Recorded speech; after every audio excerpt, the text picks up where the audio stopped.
Recording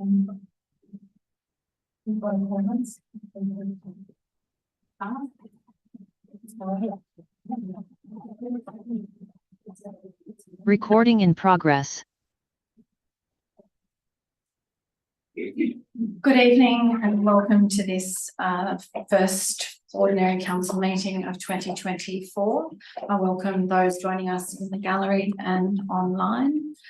And welcome all councillors joining us remotely and in person. Councillor Lam, if you would do the acknowledgement of country. Thank you. On behalf of all present and those watching on webcam, I would like to acknowledge the traditional owners of this land in which we meet, come and go people, and to pay our respects to the ancestors and spirits past and present. This land where our chambers stand was never ceded. The process of taking it was not peaceful. Always was, always will be Aboriginal land. Thank you, Councillor Lam. We've had two applications for remote attendance from Councillors Valerie and Mayoral. Is there a mover to allow them? Councillor Santa, is there a seconder? Councillor Lam, I put that to the meeting. All those in favour? And those against? That's carried unanimously. Welcome, Councillors Valerie and Mayoral. Are there any disclosures of interest in relation to the items on the agenda? No. This meeting is being recorded and made publicly available on the council website. Those present should refrain from making any defamatory statements. By attending the meeting, you are giving consent to your image and voice being webcast. Councillors, council staff and members of the public must ensure that mobile phones are turned to silent during meetings of the council, and councillors who need to use their phone to text, talk or engage in social media activity must leave the council chambers to do so. Before we begin this first meeting of this year, I would just remind everyone here that we are subject to the Code of Meeting Practice, and that means that even when we wildly disagree, we will do so with respect for each other and with respect for the Code of Meeting Practice. We will play the policy and not the person. Confirmation of minutes. Is there a mover for the previous minutes? Councillor Santa, seconder, Councillor Lam. All those in favour? And that's carried unanimously. A number of speakers have registered to address on three items. They are the draft Neutral Bay Town Centre Planning Study, item 10.2, item 10.3, the state government planning interventions to increase housing density, and item 11.1, Councillor Welsh's notice of motion. Is there a mover? Councillor Berrigan? Happy to move that, Mayor. So move that we open a public forum. Move that we open the public forum and have those agenda items brought forward. Is there a seconder? Councillor Lam, I'll put that to the meeting. All those in favour? That's carried unanimously. So before we get to those brought forward items, I'll turn to the mayoral minutes. The first mayoral minute 1 is cost shifting to councils. This mayoral minute was distributed by Local Government New South Wales, who are seeking councils around the state to join in their campaign to note the findings of the Local Government New South Wales cost shifting report and to promote it by placing a copy on council's website, and that we write to the Premier, the New South Wales Treasurer and the Minister for Local Government seeking that they urgently address cost shifting through a combination of regulatory reform, budgetary provision and appropriate funding. Is there any discussion on the item? No, I'll put it. All those in favour? Thank you. That's carried with Councillor Mayoral against. That takes us to mayoral minute 2. Oh, sorry, Councillor Mayoral, you didn't put your hand up when I called for the Sorry, vote. I did vote against though. Yes, my apologies. I didn't. Thank you. Carried unanimously. Mayoral minute 2. Trees should not die for review. The destruction of trees. We received over the Christmas New Year period a piece of correspondence from Lane Cove Council. And as I say in the Mayoral Minute, our local government area is no stranger to the wholesale destruction of trees, whether it's more than 3,000 that were removed for the state government's major road projects like the Western Harbour Tunnel, Warringah Freeway Upgrade and the B Line, or the more recent destruction in bushland reserves that are designed to improve views. Our neighbouring councils at Lane Cove and Willoughby have had highly publicised and devastating incidents between July and August of last year. At North Sydney, we are fortunate to be a legacy council of decades-long commitment to protecting, measuring and increasing tree canopy and habitat. North Sydney Council pioneered the tree preservation orders in the 1970s, bush regeneration, the planting of street trees, all of those things were that led the way.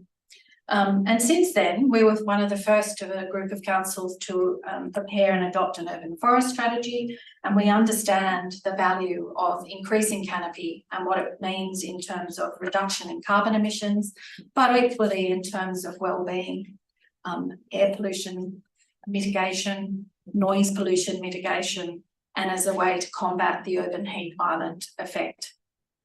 And yet, trees continue to be destroyed to gain views. So on average, there are 4 or 5 tree vandalism incidents per year in our local government area of low to medium high severities, including on private property. Over the last 10 years, there have been at least 15 reported instances of tree vandalism in public spaces, and council's investigations have found that the primary reason is for views, and particularly it occurs when properties change hands. So in late July last year, there was a terrible incident in Forsyth Park where an Acacia madelini, a rare form of acacia that had been growing in the park, was destroyed. It was felled and more than 25 metres of that tree fell into existing bushland, and those impacts on the understory are equally devastating in terms of biodiversity and environmental loss. Our council took its usual course, an investigation, door knocking, a reward, and placing in front of where the canopy had been a sign to obstruct those from gaining a view. And councils across Sydney are struggling with exactly this. Successful prosecutions are very hard to achieve, mostly because it's really hard to get the evidence of wrongdoing. So the Longueville incident that Lane Cove wrote to us about was more than 300 trees and an endangered ecological community. And they have asked that we join with them and our other neighbouring councils to lobby the state government to increase penalties for these sorts of offences. I was proud to know that residents in Kirribilli just in early January foiled to some extent tree loppers or tree vandals from illegally cutting down a tree on private property. They acted so quickly, they called the police and council rangers, both of whom attended extraordinarily quickly. And I understand that investigation is ongoing and a prosecution is likely, but that circumstance is not the norm. It's very rarely that people are caught in the act.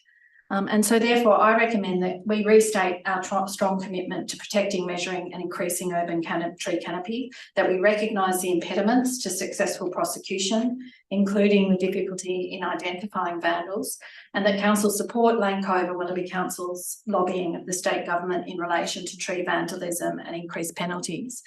But I also suggest that we write to the Premier, the Ministers for the Environment and Planning, the Leader of the Opposition and Shadow Ministers for Environment and Planning, and all of the minor parties, and call on the state government to undertake an urgent review of the whole tree protection regime, including increasing fines, the role of the New South Wales Police in investigation and prosecution of large-scale environmental vandalism like that in Longueville and Middle Harbour.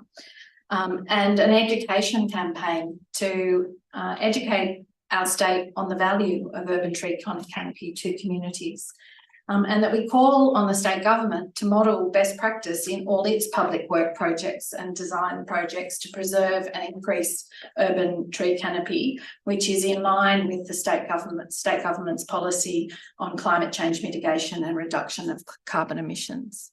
Councillor Gibson. Yes, Mayor, as you all know, I brought this very subject to the last meeting of council at the end of last year.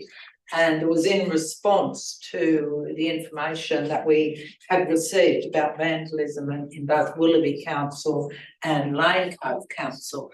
And I did bring this to council, so I'm glad you're reiterating what I raised last year, Mayor.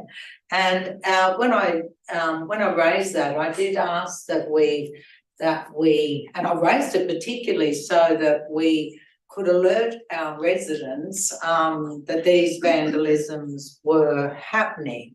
And just by raising it and making it public, we then alert our residents and community groups that this sort of thing is going on and that they should be looking out for it.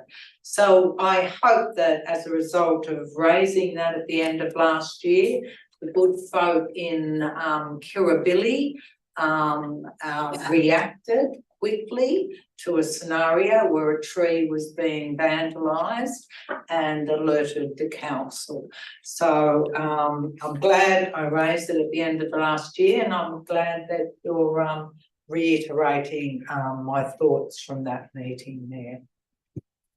Are there any other speakers? Councillor Spenceley and then Councillor. Thank you, Mayor. I'd just like to propose, if you'd accepted an amendment, that we create, as well as the awareness campaign on the value of trees, but we create an awareness campaign of how to deal with in-process acts of vandalism. I, for one, don't know who to call. You know, if this was 7 p.m. at night, I'd call the council, but they wouldn't answer. So maybe it is necessary for us to create a hotline or a way to report vandalism. And just the awareness to be able to report it. If you hear a chainsaw at 2 a.m. in the morning, this is the process to follow, because I think that will lead to more events like Kirribilli. So if you'd be happy to accept that, a process. Absolutely happy to add to the end of 4 that education campaign on the value of urban tree canopy to communities and action on how to report such vandalism. That was in my notice motion at the end of last year, Jamie. Councillor Senator. Thank you, Mayor. I support strongly this motion, and I applaud you for introducing it, and also Councillor Gibson for her motion last year. I think this is something we need to really move very strongly on. And I'd like to draw attention to the destruction of trees on private land as well as in public spaces as well. There's a beautiful little plane tree which was removed at the corner of West and Carlo Street without much consultation, any. Also, there was in public land, there was the lovely umbrella tree which the children from Anzac Park School used to play under, but it was well away from the Warringah Freeway upgrade, but went anyway. And it's such a shame that it's gone to be replaced by a shrub about 1 metre high.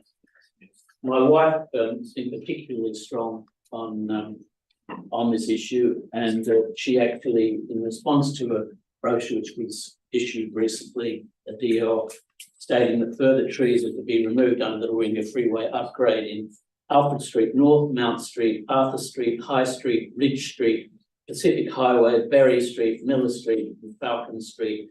There'll be removal of trees, stumps, and vegetation. She actually ranked them up today and pointed particularly to, for example, High Street, the removal of the trees around within the roundabout there, and they said, well, as a result of community representation, we're only going to be removing 4 trees from that area very shortly, 4 mature trees. So I guess we can have say that there's community representation can achieve victories of some sort, maybe Pyrrhic, but anyway, some sort of victory. But I support this motion and thank you for introducing it. Thank you. Are there any other speakers? Councillor Berrigan. Thank you, Mayor, and thank you for the mayoral minute. I think it's imperative that in putting forward this, we also recognise that the state government have really been sending very poor messages about the value of trees and tree canopy. In that when they, for the works on the Warringah Freeway downgrade and Western Harbour Tunnel, they've been just saying it's okay, it's a 2-for-1 replacement strategy, and that really diminishes the value of the trees. And it's a very flippant response to a really serious problem, that two shrubs does not replace a beautiful mature tree, be it the canopy, be it the amenity that it provides the community. And decades of hard work by North Sydney councillors, we know, in public space can just be taken in minutes, as we saw. And, you know, we can stand in silent protest as it goes on, but until, you know, all levels of government appreciate that, you know, the trees are an important part. They're not just something disposable that you can replace 2-for-1. They're an important part of where we live and who we are. And at the moment when everything is under development threat, and progress of some sort in somebody's mind, the first thing that seems to be offered up to go is our public open space and our trees. So thank you for the mayoral minute, and I do hope that the state government start to lead by example and look at alternative measures that they can adopt when looking to build infrastructure, that they don't just go for the easy target, which is the existing open space and the trees that we have, thinking that that can just be replaced, because we know that it can't. So more than happy to support your mayoral minute. Thank you. Are there any other speakers? I put the item. All those in favour? That's carried unanimously.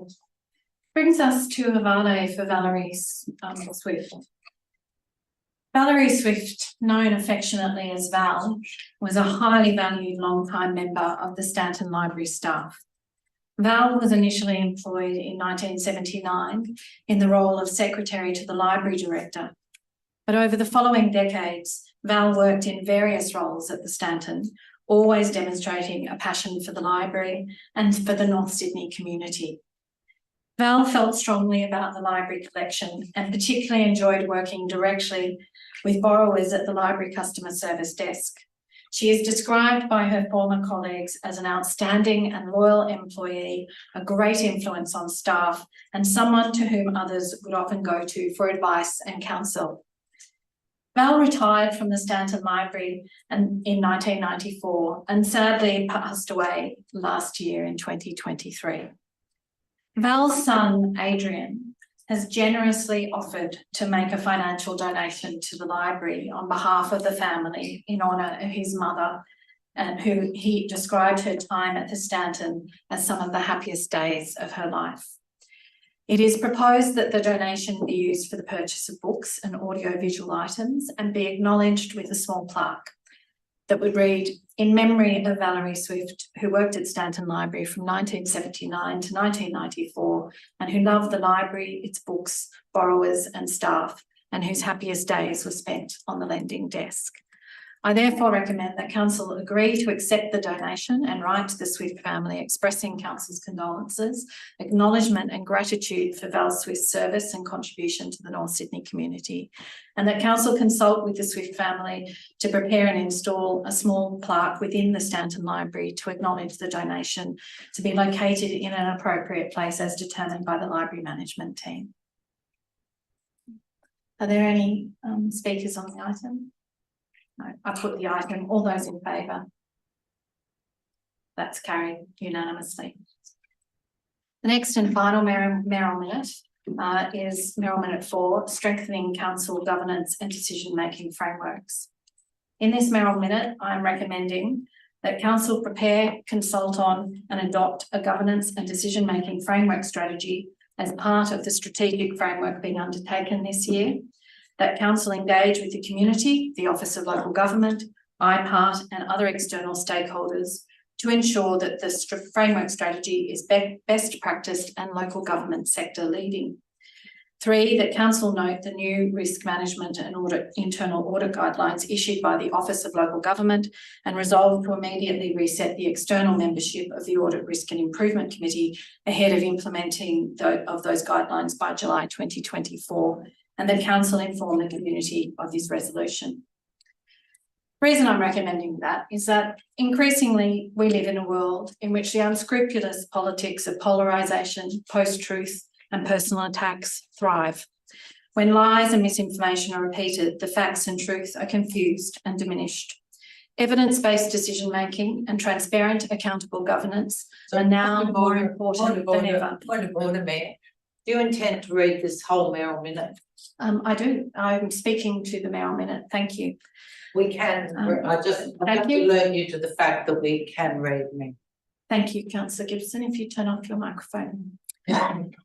This current council has been committed to a professional approach of turning back from a decade of chaos and returning to a focus on transparency, integrity, and good governance. Point of order, Mayor. Point of order, and you must take a point of order. I am taking a point of order. Where is the evidence of a decade of chaos? Where is the evidence of Councillor Gibson, I will rule on the point of order if you will sit down. Okay. This is an expression of my opinion. It is a right to that expression of opinion. So it's simply under an opinion. It is, of course it is. This is my argument in support of the motion. Thank you, if you would sit down.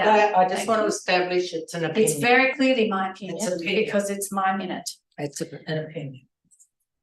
With an unrelenting focus on the needs and expectations of our community. The North Sydney Olympic Pool redevelopment project was not on budget in January 2022. Mayor, Again, I think point of order. again, If you have a point I of will order, raise a put point the of order. point and I will rule on it. I will raise a point of order, Mayor. At the completion of the last council, the pair were. You're saying it's not true. The Thank pool, yeah, the pool was half a percent off budget. Thank you, Councillor Gibson. 0.5%. If you would sit, if you So would I take, think Councillor Gibson, if you would take your seat, I will rule on your point of order. I will suggest you, because it is a clear fact that can be documented on the public record, that it was not on budget in January. Well, it was only 0.5%. Councillor Gibson, if you would sit down. 0.5%. Councillor Gibson, the chair is speaking and you are, it's incumbent on you to sit and listen. 0.5%. As we do when you speak. Yes. Construction contracts had been signed prior to designs being complete, misleading budgets prepared, inadequate project management resources allocated. Point of order. And these were drivers of the You must circumstances. take a point of order, Yes, Mayor. Councillor Gibson. Where is evidence? Where is the evidence that misleading budgets prepared? Could you please? They're very strong words. Thank you. Where is the evidence? That is a question and not a point of order. If the point of order is you don't agree that that's a fact, I will rule on that. It is a fact, and one of the places that we know that that I derive that information from is the report to Council of the 26th of April 2023, which reported the conclusions of the independent review that stated that a number of things, including were not in. Would you take your seat? I'm ruling on your point of order, and I ruled against it. So please take. Councillor Gibson. Councillor Gibson, I'm still speaking to my point of no, order. you don't get to speak to your point of order. You've made it, and I've ruled on it. Please sit down and resume your seat. Well, I'll have to raise another one then. Yeah, no doubt you will. No doubt you will. Yeah, well, I just, No. I will raise another point. No, you can't. I'm not speaking. Sit down. So No, Councillor you Gibson. said that misleading budgets were prepared, Okay. so I just asked, so this is in reference to the independent. Again, and if inadequate project management resources allocated, and these were the drivers of the circumstances, costs and delays that this council is now managing. It is well past time that the former mayor and councillors who supported the poorly conceived, poorly planned and poorly budgeted North Sydney Olympic Pool project took responsibility for the decisions they made and were accountable.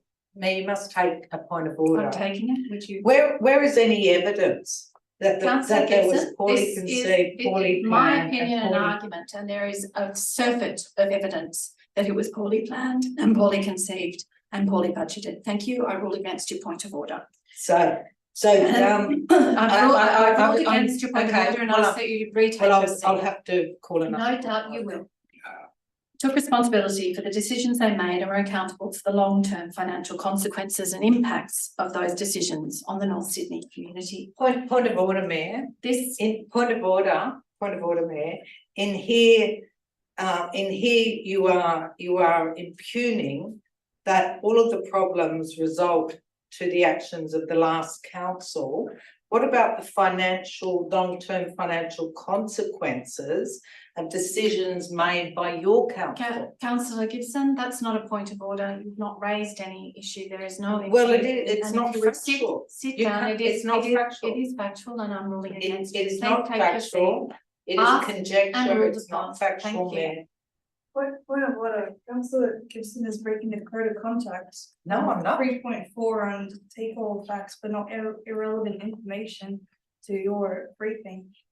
Thank I you. am certainly not Councillor, breaking any. I'm Councillor, certainly. thank I you, Councillor dispute Lamb. that. Thank you, Councillor Lamb. Councillor Gibson, I'd ask you refrain while I continue to speak. I will raise a point. I'm No, allowed to raise you can raise a order, point of and I order will. at any time and I will rule on it, and then you will sit down when it has been ruled upon. This current council was elected in December 2021 and took office in January 2022, more than 9 months after construction on the project commenced and almost 13 months after the rushed construct-only contract was entered into with Icon. Without any doubt, the current issues are a result of poor planning and decisions of the previous council. In fact, that was the conclusion of the independent review reported to council Point of on order, the Mayor. 26th of April 2023. Point of order. It's the same point of order you've raised for the No, it's a previous different paragraph. point of order. It's a different point of A waiver. order, Mayor. How can you say that the review was independent when councillors and staff that were involved in the last council weren't interviewed in the process? Councillor Gibson, you've raised this in the past. It was clearly independent. It was made. How it could was it a be review. independent Councillor when Gibson, you were interviewed? and I Councillor Gibson, wasn't? I don't. You haven't. It was not an Councillor Gibson, independent. you It have was not. not an independent. Councillor Gibson, if you would report. please sit down. You have not actually raised a point of order. You just object to the characterisation It is of a a point of order report because by you're an saying external things that body are to not council true. of being independent. I can raise a point of order if I Thank you, believe Councillor it's Gibson. I have ruled on it. A failure of good governance and robust oversight that permitted deficient early planning, the lack of any real community consultation, and the flawed decision by the previous council to rush into a construct-only contract before final construction drawings were provided are at the heart of the delays and additional costs this council is now having to manage. It is therefore vital that this current council take every action available to ensure that a future council will not make decisions that leave a similar mess for their successors to manage and clean up. So how did we get here? And how do we prevent it from happening again? The previous council initially resolved to undertake the much needed refurbishment of the North Sydney pool within a budget of 28 million. Loans would not be required to fund a project of that scale. In September 2018, a value management workshop attended by the Design Steering Committee, which include Mayor Julie Gibson, Councillor Drummond and the lessee of the pool venues, identified a number of new facilities to be included in the project. Point of order, Mayor. So in the Design Steering Committee, yeah, I think if you've named some people there, you should name everyone that was Councillor on it. Gibson, thank you. There's no point of order there. That is a point of order. Yes, You're highlighting. Councillor Gibson. Yeah, our code of conduct does not allow you to highlight some people. Councillor You have Gibson, not, you this- have not you are- indicated I'm everyone that ruling- was on the thank you. committee. I'm ruling against you. It's a matter of public record who was on the committee. Would you? But take you're a only seat? naming some people, Would you Mayor, take- so you are highlighting. Councillor Gibson. You are highlighting me and you are highlighting other people who Councillor are here Gibson- to defend Councillor themselves, Gibson, Mayor. thank you. I rule against You whatever. should the highlight order is. you should highlight you. everyone that's on the committee, Thank- Mayor. This resulted in a budget increase to $58 million.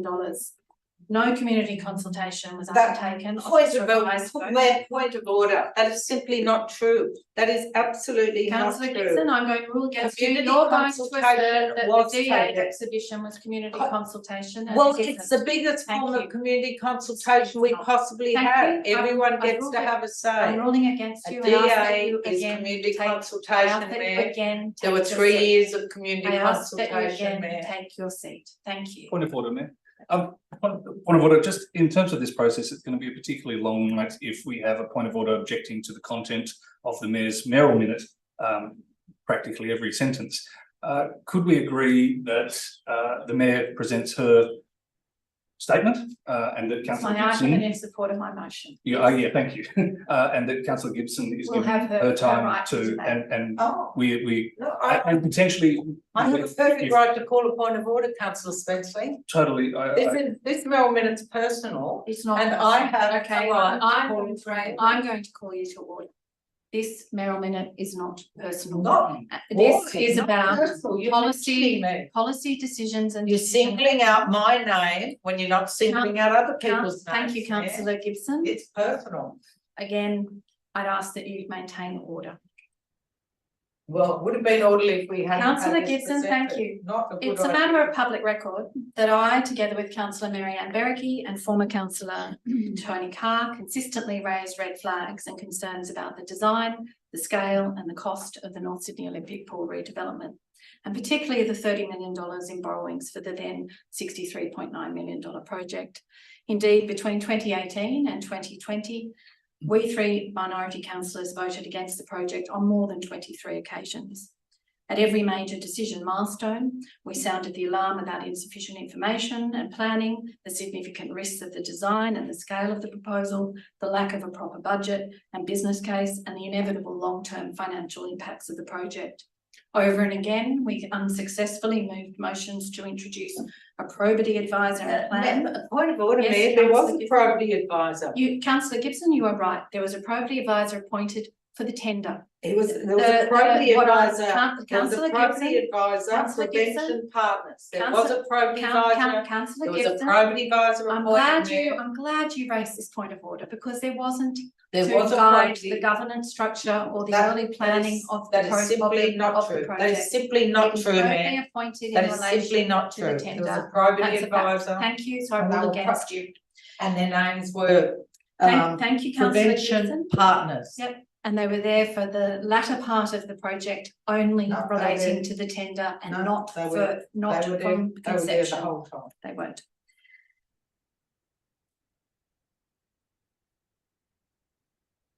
We moved to prevent the closure of the pool, to rescind the resolution to proceed to tender and to enter into the building contract with Icon. We publicly and repeatedly pleaded with the previous council to reject the tenders, revise the scope of the works and prepare amended plans for the rebuild of the pool within the original $28 million budget. We called on the Office of Local Government to act and even complained to the Ombudsman, seeking an investigation. Our concerns were very public and available. Our voices were hoarse from calling out the danger of the decision to proceed with insufficient detail and a weak budget. All to no avail. Instead, in the absence of any conforming tender, the previous council voted to proceed and extraordinarily authorised the general manager to negotiate directly with the preferred tender and enter into a contract for construction only, Point of subject to order, gaining Mayor. unanimous Mayor, consent. You must from- take a point of order. Yes, You are stating that as though it's an unusual process for a general manager to negotiate. no, I'm with the preferred stating, and tender. it's very clear if you'll allow me to finish, what I'm stating was extraordinary. Was that a committee of three, yourself, the Deputy Mayor, Councillor Stephen Barber and Councillor Ian Mutton, were authorised by the previous council to authorise the general manager to enter into a contract subject to unanimous consent from that committee in But- respect to negotiated yeah, amendments But to the construction what you contract. are leaving out It there is makes it dishonest. no, It was a resolution of council. Thank you, it was, It was a absolutely. well, you don't It say does that. It was a resolution of the council. Thank you. Previous council voted It was to a resolution of proceed. the It was a council. resolution Yes, of it was a council. resolution of There's council. nothing to rule on there. It is exceedingly bad governance practice to leave the final terms of a construction contract on a project of this scale to a sign-off by 3 councillors from a governing body of 10. The lack of any conforming tender was a clear message. The proposed budget was inadequate to build the design. The construct only contract with Icon. Point of order.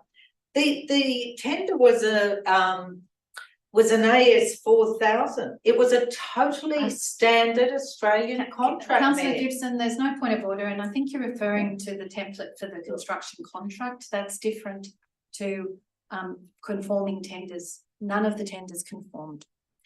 The construct only contract with Icon was signed before the provision of 4 construction drawings.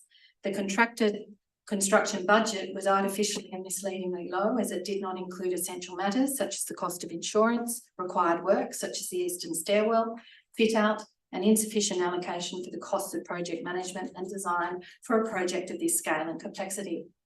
Failure of external and independent gatekeepers.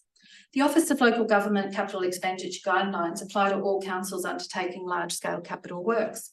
Councils are required to comply with the guidelines before committing to a project and commencing construction. Yet the North Sydney Olympic Pool project failed to meet any of the requirements of those guidelines, including, for example, the proposed project must be publicly consulted prior to making a commitment to the project.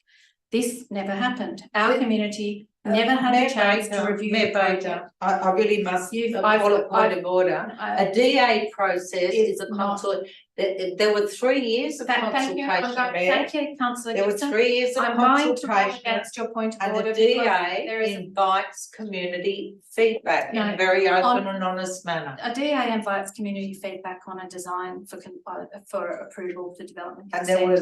was 3 years What of the capital consultation before expenditure that. guidelines required was that the project itself was community consulted with And it detailed financial. It was for Um, 3 years, Mayor. It was not, in any event. Instead, community consultation was relegated to the public exhibition of the DA for the project without any of the detailed project costs, including a consideration of the opportunity costs of committing to the project. Failure to meet the requirements of the guidelines did not result in any investigation or intervention by the Office of Local Government to prevent council from proceeding. Council. Point of order, Mayor. Point of order. Of course, a failure to did not result in any investigation or intervention by the OLG. That's because there were no problems. That's there. not a point of order, that's Was your it? opinion, Okay. thank you. It was a. The purpose of Council's Audit, Risk and Improvement Committee is to continuously review and provide independent advice to Council on how it is functioning and managing risk. Yet Council's ARIC, Audit, Risk and Improvement Committee, which included independent, external as well as councillor membership, met 16 times between March 2018 to December 2021, and not once did they issue any warnings or raise any concerns in relation to the risks of the project, budget, funding arrangements, the scale of proposed borrowings, the governance structure, the compliance with the Office of Local Government Capital Expenditure Guidelines, the impacts on Council's long-term financial plan. At every turn, the guardrails failed. Intervention by the Office of Local Government or Council's ARIC at any point before decisions were made could have averted the costs and delays this council is now managing. So the actions of the current council. This council has demonstrated a commitment not only to managing the project to delivery and addressing the long-term financial impacts on council finances in a responsible, open, transparent and accountable way, but improving the overall administration and performance of North Sydney Council.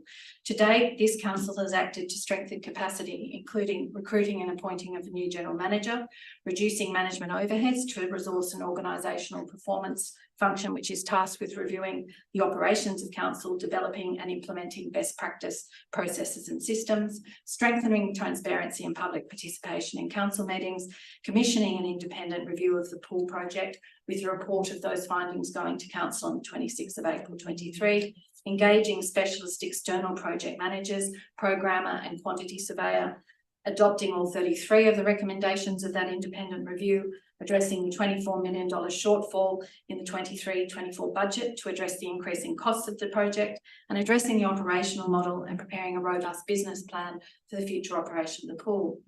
It is notable that the independent... Mayor, I will raise a point of order there.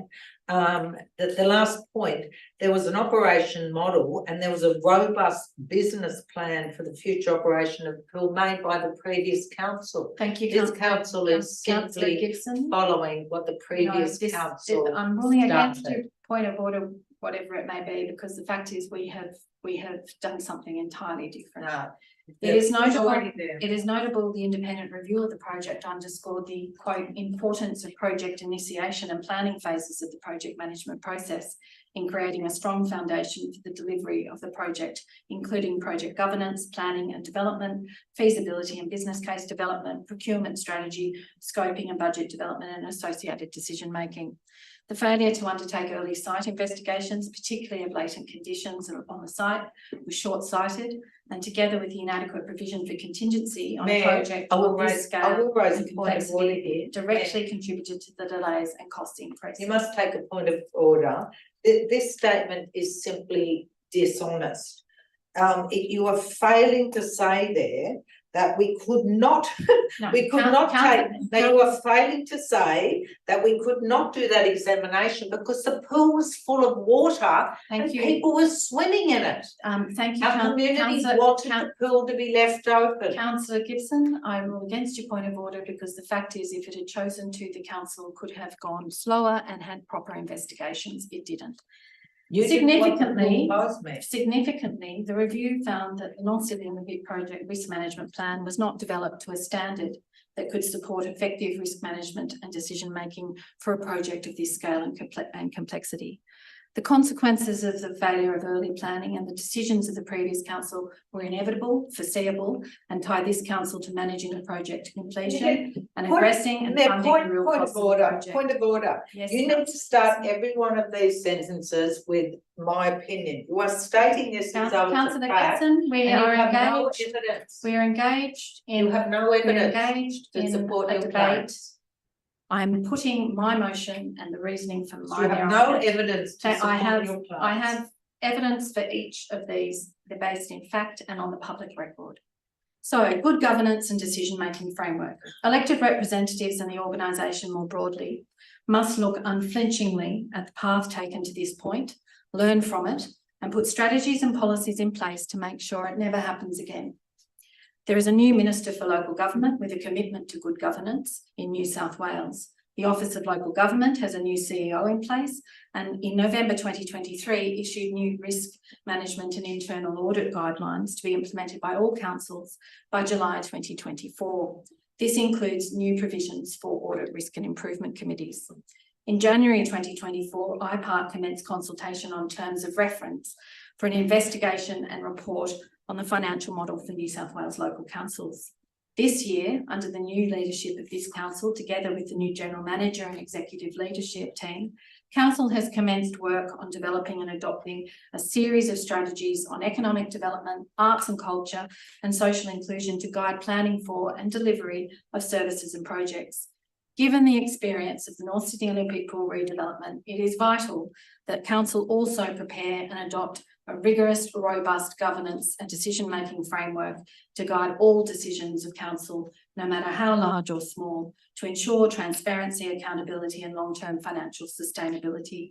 We must act to ensure that such bad governance and decision-making is never repeated. And for those reasons, I ask you to support the mayoral minute. I have an amendment, Mayor. Councillor Gibson. I would. So, we go to point 5. And my amendment is that in the light of the current financial crisis, the Mayor take extended leave from her day job and attend to mayoral duties full time. Point 6, that council notes the salary paid to the Mayor is a full-time salary and is funded by ratepayers of North Sydney. Do I have a seconder for a motion? Councillor Forrest. Thank you, Councillor Forrest, seconded. To speak to your. I would like to speak to the motion. Well, to speak to your amendment. Well, I'll speak to the, Against the motion. I'll speak to the amendment and against the entire motion. And Mayor, I believe you just had 10 minutes reading this out, so I think we should have. Sorry, no, Councillor Gibson, the code of meeting practice applies. The code of meeting practice applies, and I'll say this to you, as a former mayor, you should understand that there are no requirements on time limit or the timing of the provision of the mayoral minute. And I will abide by exactly those rules as you did. So But I'd like to ask for an Thank you. extension No, because of we're the going- gravity of this. Councillor matter. Gibson, I think that you should Oh, commence. could we You put were it- at Could we 4 put it minutes. to the council that we all have? No, equal I'm time chairing to the speak? meeting and you should Okay, continue. so, Your well, time well, is started. It's noted that you won't give extensions of time to councillors. Well, I'm putting this amendment forward because the mayor is admitting during all this that the council's in a crisis. And in a crisis, what do we expect the leader of our council to do? Be here full time. North Sydney has a proud history of having a full-time mayor since the Ted Mack days. So this goes back 40 years. The ratepayers of North Sydney generously provide the mayor with a full-time salary, well over $100,000 a year, plus benefits. That is not true. It's over That it is not. $100,000 a year. It is, again, I'm calling you to order. That is just a lie. A So I council think salary and a mayoral salary it is is not. $100,000 a year. it is not. So I Could you please suggest. state what it is, I'm Mayor? not, because you are here to debate good governance and decision-making framework. I I'm call you to speaking address. I'm speaking I to call my, you to I'm address speaking the to item my before the amendment. I'm council. speaking to my amendment. We're in a crisis and the leader of the organisation should be in the office every day attending to her duties. This is a no-brainer. Does Chris Minns do his job part-time? Does Anthony Albanese do his job part-time? No. When you pay the full-time salary, your ratepayers expect you to turn up every day of the week. And our mayor has another full-time job. Again, not true. So I have a part-time job. So councillor Gibson, Well, councillor Gibson, you are riding a I'm line speaking here to my of personal attack. Point of order. And your Point of attacks order. were personal on me, they Mayor. weren't. Your attacks were personal on me. I'm sorry, councillor Gibson, if you just stop, there's a point of order. Point of order. Councillor. Well, Councillor Gibson is badgering. Thank you, councillor Gibson. I'd ask you to call yourself to order. To I'll call please myself to debate order, Mayor. the issues and I'd not, just like to have my 5 and not the minutes. person. Well, Mayor, what was this 4 pages? This whole unfortunate episode is unfolding because you thought it was a good idea to write a mayoral minute that reads more like a political speech. Councillor Gibson. I'm surprised it doesn't have on the end authorised by, printed by. This is an election year political speech, Mayor. So anyway, I think our community deserves a full-time mayor. We're in a crisis. The pool is now another 2 years overdue. This council was elected, well, the first meeting was on the 10th of January, 1922. And this council didn't raise any concerns about the way the pool was going for 11 months. Residents, 11 months. And there was never any issues raised about the progression of the pool. Now we expect a mayor to raise issues, serious issues, as soon as they arise. We waited 11 months and then decided there was a problem.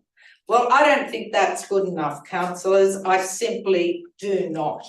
If we had attended to all the variations in this contract earlier, we would not be having the cost blowouts that we have today. And the mayoral minute, which I just totally disagree with, I just think it's unnecessary. And I'm sorry, I would have to say this shows a lack of leadership to put forward something so inflammatory and so unnecessary when we are trying to work together as a group to make a decision on behalf of our community. That's what we're supposed to do. And instead of launching an attack on me, an attack on councillors who were on the last council who can't defend themselves. Most people would refer to that as bullying. These councillors aren't able to defend themselves. I think that councillor Gibson, I'm calling it totally order on that. The unnecessary. public record is the public record.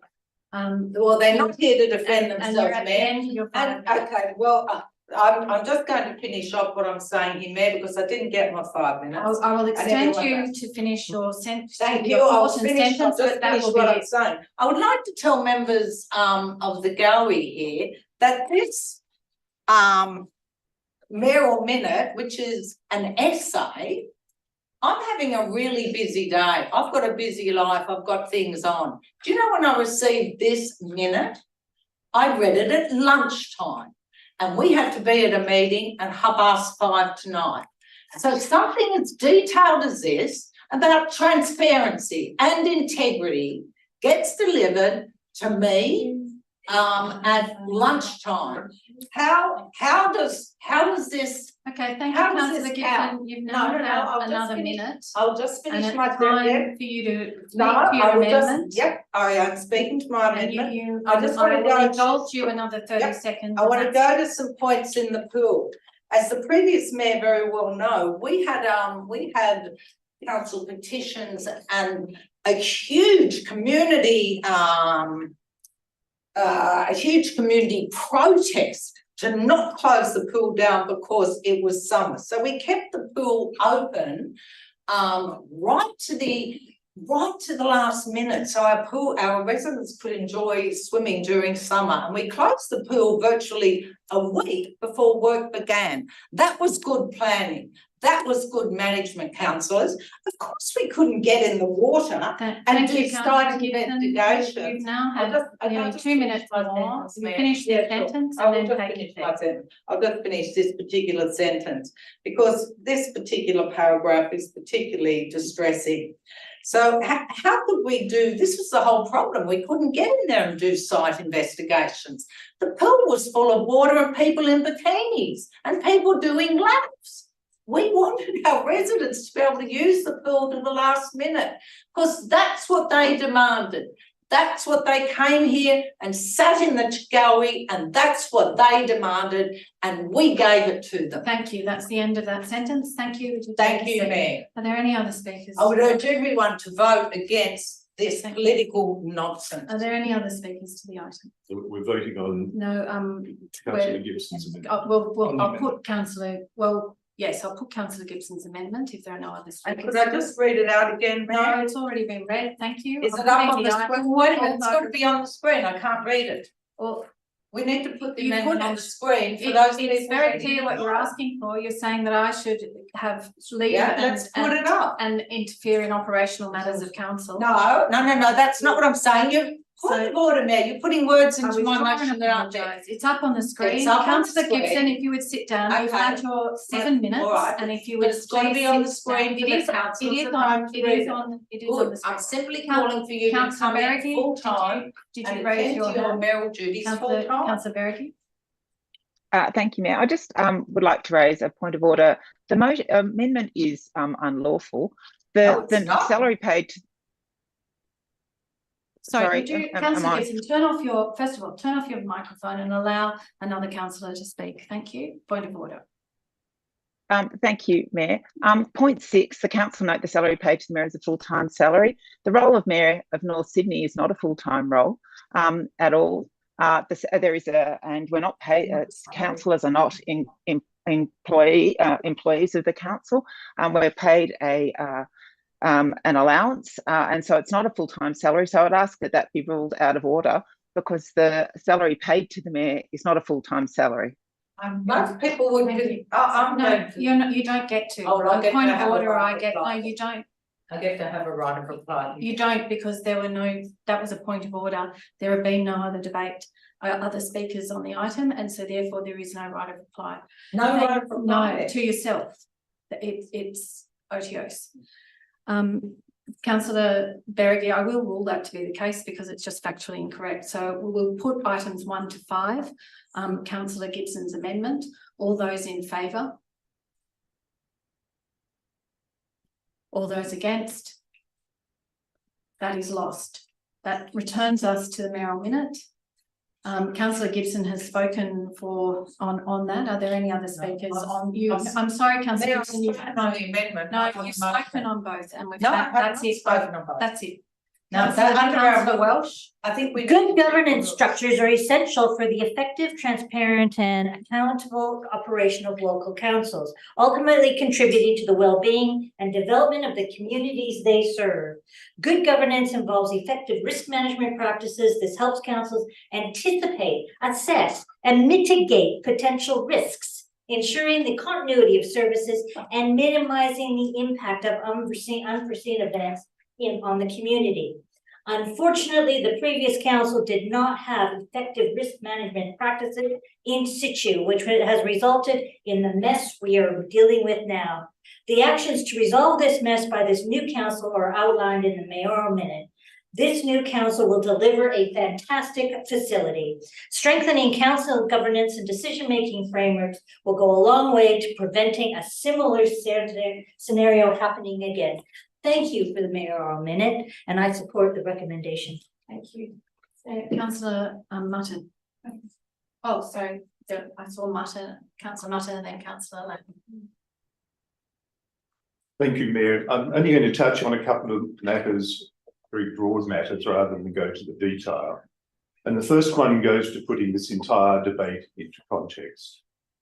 The discussion about the pool, the decision to go forward with the pool, was in fact taken in 2013. Between 2013 and the decision to actually go with the pool, select the pool, there was endless community consultation. There were thousands of people responding to various surveys. So the notion that there was no community consultation, I find very difficult to accept. The reality is that community consultation gave rise to 7 plans for the pool. And then there was further consultation. And of those 7, it was narrowed down to 2. So it wasn't taken by council without reference to the community. It was taken with constant reference to the community. In fact, we almost got to paralysis by consultation. But just in the period leading up to the decision to actually go with the pool, we had a situation where the pool was losing 30,000 litres a day. The flow out from the pool was actually scouring out the foundation or the support base for the pool and was putting the structural integrity of the pool at risk. We had a situation when we got into it that the grandstand was failing. It had come to the end of its usable life. So the decision to go forward was necessary. Otherwise, in my judgment, the pool would have been closed. But one matter that really does concern me, that I keep hearing about, and it concerns the reporting that goes on.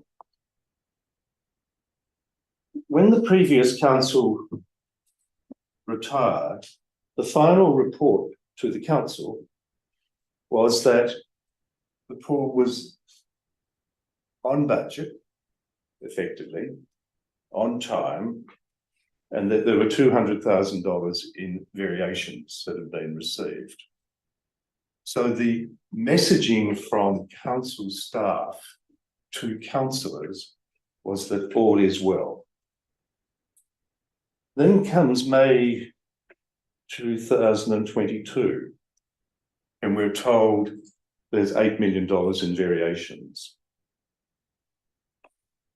Now, my concern is, for a very lengthy period of time, the information flow to councillors would not have and did not set off the alarm bells. What set off the alarm bells was when ICON made an AMBIT claim. A claim of, I believe it was, Mayor, can I say the figure? Made an AMBIT claim of some significance.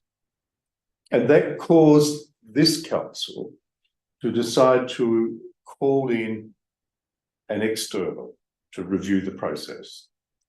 And we called in PricewaterhouseCoopers. And that report, partially quoted by the General Manager in some of the papers to council, threw a harsh light on the administration of the contracts. The contracts that had been entered into, one for the construction and one for the design of the pool. Now, my point is, when the previous council left, or it had put in place a construction contract and it put in place a design contract. There were reasons why they were separated, and there is argument both ways as to whether they should or should not have. But the fact of the matter is they were separated.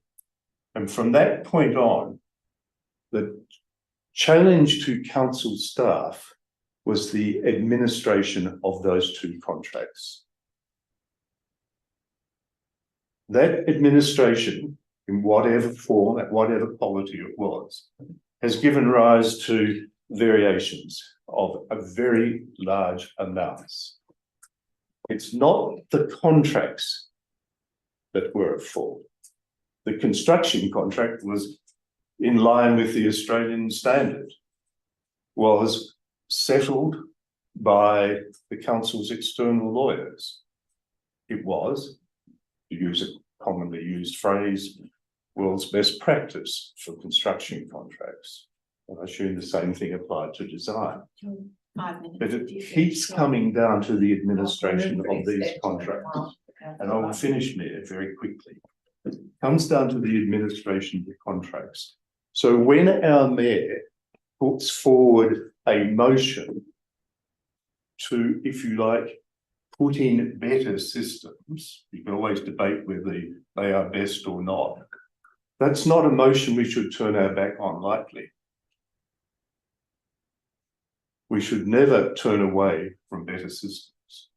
Now, I look at what the mayor's proposed, I could finesse it, and she no doubt could finesse it in other times. But what the mayor proposes is a way for going forward. So I support the motion, but I get very concerned when I keep hearing the contracts were at fault. I don't think that was the case. The implementation of those contracts was where the fault came. Thank you, Mayor. Thank you, Councillor Martin. Councillor Lamb. Thank you. I'll keep this brief. There's not much I can say that's new after Councillor Wells. But I will say that I am speaking in behalf of this motion, as it is always wise to have better contracts and to have better policy to go forwards. I also want to thanks the council and under the new general manager, which I have seen has worked diligently to improve and find new policy in both its governance and in this project itself. Thank you. Councillor Spenceley. Thank you, Mayor. I suppose there's two things really that this mayoral minute really puts to us. One is a process and a way forward for better governance, which I think everyone would agree with. And I think it conflates it with the history behind the pool, which I think, my personal opinion, is potentially not necessary in terms of aiding to the process of providing us with good governance. Singling out a specific example. We've talked a lot about the pool. We've heard from both the current and the previous mayor. I'd just like to highlight that none of us are perfect, and this council itself did not engage an independent consultant for a particularly long time. We were effectively just comfortable that the pool was being managed well for the first year and a half of our term. So I don't think we did a particularly fantastic job either. And I'm holding myself to account there as well, especially given I've got particularly large infrastructure project experience. This is a process and an infrastructure that's going to benefit the community for hopefully a century and years to come. At some point, we need to draw a line in the sand, stop looking backwards and start looking forwards. What this council has been presented with and left with was particularly difficult. I'm not sure that we did the perfect job in terms of jumping on the project and running it and making sure that it was on track early enough. But this is where we are, and we have in closed session tonight some important decisions to make. We have, I think, a community to apologise to, and we have a pool to build. So from my perspective, I hope that this is a point where we can all feel that we could have done better, that we put this to bed and we move forward and get this pool built. Thank you. Thank you, Councillor Spenceley. Councillor Flores. I just wanted to say I'm in support of good good governance, and I do think that's important. I can't support this mayoral minute going forward, only because my issue is that I feel like this subject matter is quite. Excuse me, sorry. Coughed. Sorry, one of the councillors coughed. Continue. Sorry. I just feel like this is a very important subject. It's polyfaceted, it's complex, it's encompassing, it requires considerable time for consideration, and it's a project worth millions and millions of dollars. And there are multiple statements made in the document that require lengthy research. As a new councillor, I don't have all the information of what happened in the previous council, so that I can adequately prepare myself with the issues addressed and best represent my community. I feel as though I need more time in this to consider the facts.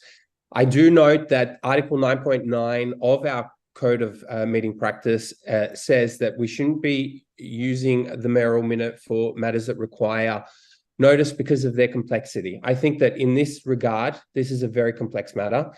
Personally, my time is quite limited, and being presented with a mayoral minute at 9:30 a.m. this morning just doesn't afford me with enough time to properly, consider it and perform my duties in the spirit of what our community deserves. So I can't support it. Thank you. Thank you, Councillor Porras. Are there any other speakers on the item? Councillor Berge? You would unmute. Yeah. Sorry, thank you, Mayor. Thank you for this mayoral minute. And as one of those councillors that on numerous occasions tried to call out the problems that were associated with the decision making in the last term of council, it gives me no joy to relive those minutes, those times. And I would just say that that we didn't need to be here if the majority of the previous council had listened to either you, to me, or to Councillor Tony Carr. We wouldn't be in this position. On numerous occasions, we called for a halt and review when we could see that the situation was getting out of control.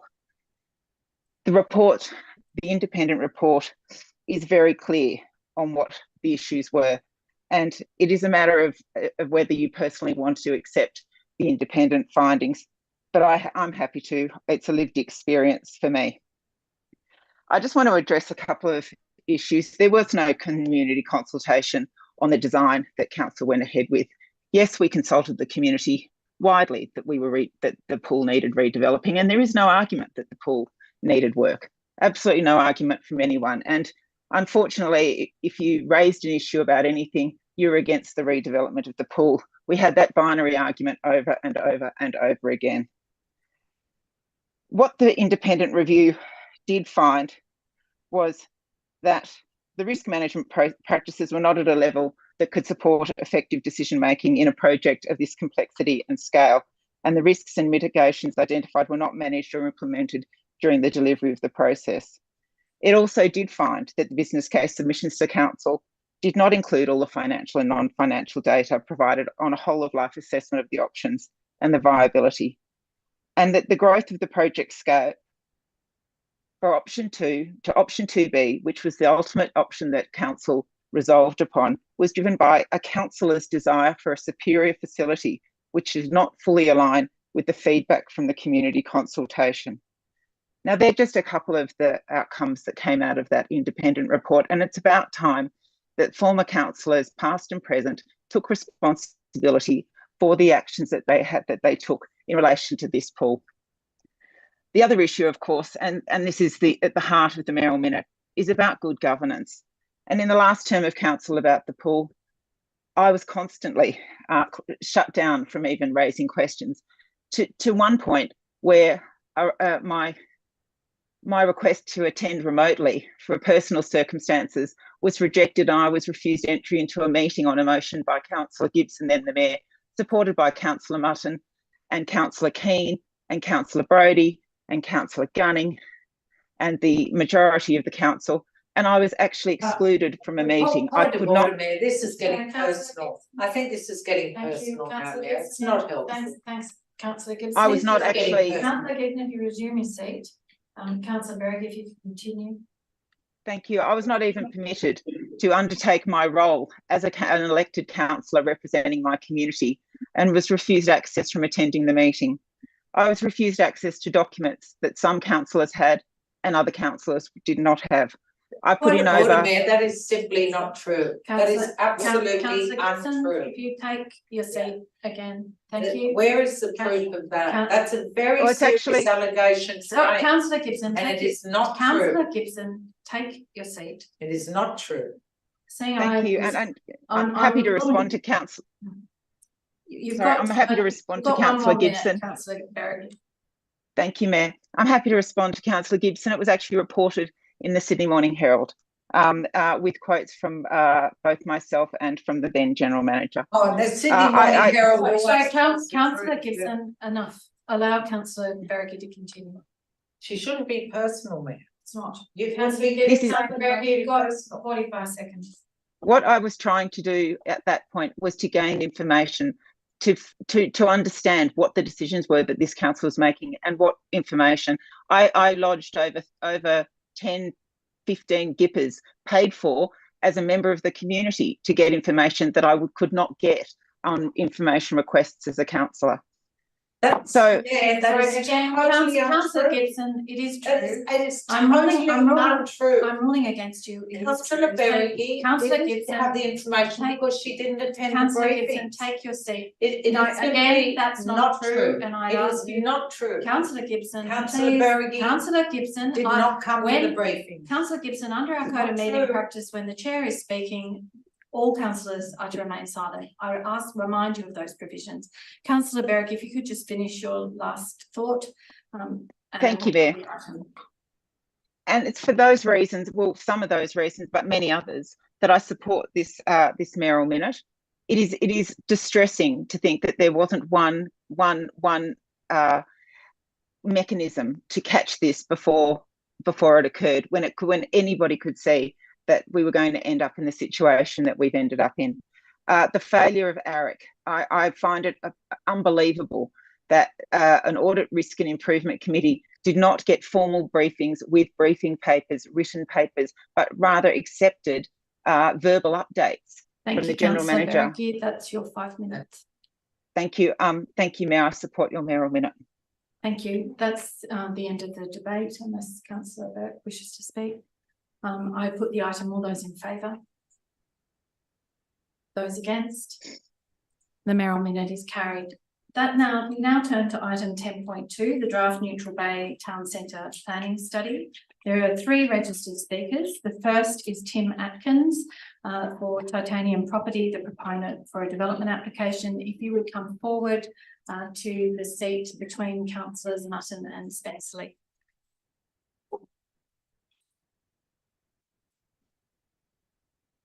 If you could give your name and who you represent. Good evening, Madam Mayor. Good evening, councillors. My name's Tim Atkins. I work for Titanium Property Investment and I'm representing Coles in my statements tonight. First of all, we would like to congratulate the staff and the council for preparing the document that has been tabled for your review. We think that the extensive amount of work and consultation that's gone into the document is evident. 500 pages of detailed submissions, and we are quite often here to talk against some of the council's direction, but we really soundly endorse what you've produced. It is a work of very professional outcomes. We have also embraced the opportunity to comment on the strategic plan. We think that the time frame that you've given us to respond, given all the consultation that's occurred, is appropriate. We also want to acknowledge that we have lodged a development application and that a substantial amount of the content of our development application is reflected in the strategic plan. And we are hoping that that will assist in the review of our development application. One item we wanted to raise is that the strategic plan would prefer a planning proposal to be lodged on site one, which is the Coles site, in order to proceed with the details outlined in the strategic plan. We think that's one option, but we don't think it's the only option. We think that we can proceed with our development application and it can be assessed in light of what is in the strategic plan, and that we can move forward with council's direction in a much faster manner if we can do so. A planning proposal would require approximately an 18-month process, and we see that as a potential to delay the outcomes that council is seeking. As you are aware, Woolworths vacate our site in November 2024, and embarking on a planning process has the potential to severely delay the supermarket being opened on the site. If we take the planning proposal process into account, and that 18 months is added into the extension, and then we have to then subsequently apply for a development application under those amended planning requirements, and then we have to then construct the building, that could potentially leave the site with no supermarket for 4 to 5 years. We do not think that is what the community nor the council wish to achieve in outlining this strategic proposal. And our preferred approach is to address our development application in light of the strategic planning and proceed with a proposal in the timeframe that we're expecting. Thank you. That's your 3 minutes. Are there any questions of the speaker? No, thank you very much for your participation. Thank The you. next registered speaker is Rick O'Connell for Arcadia. If you would come forward and give your name and who you represent.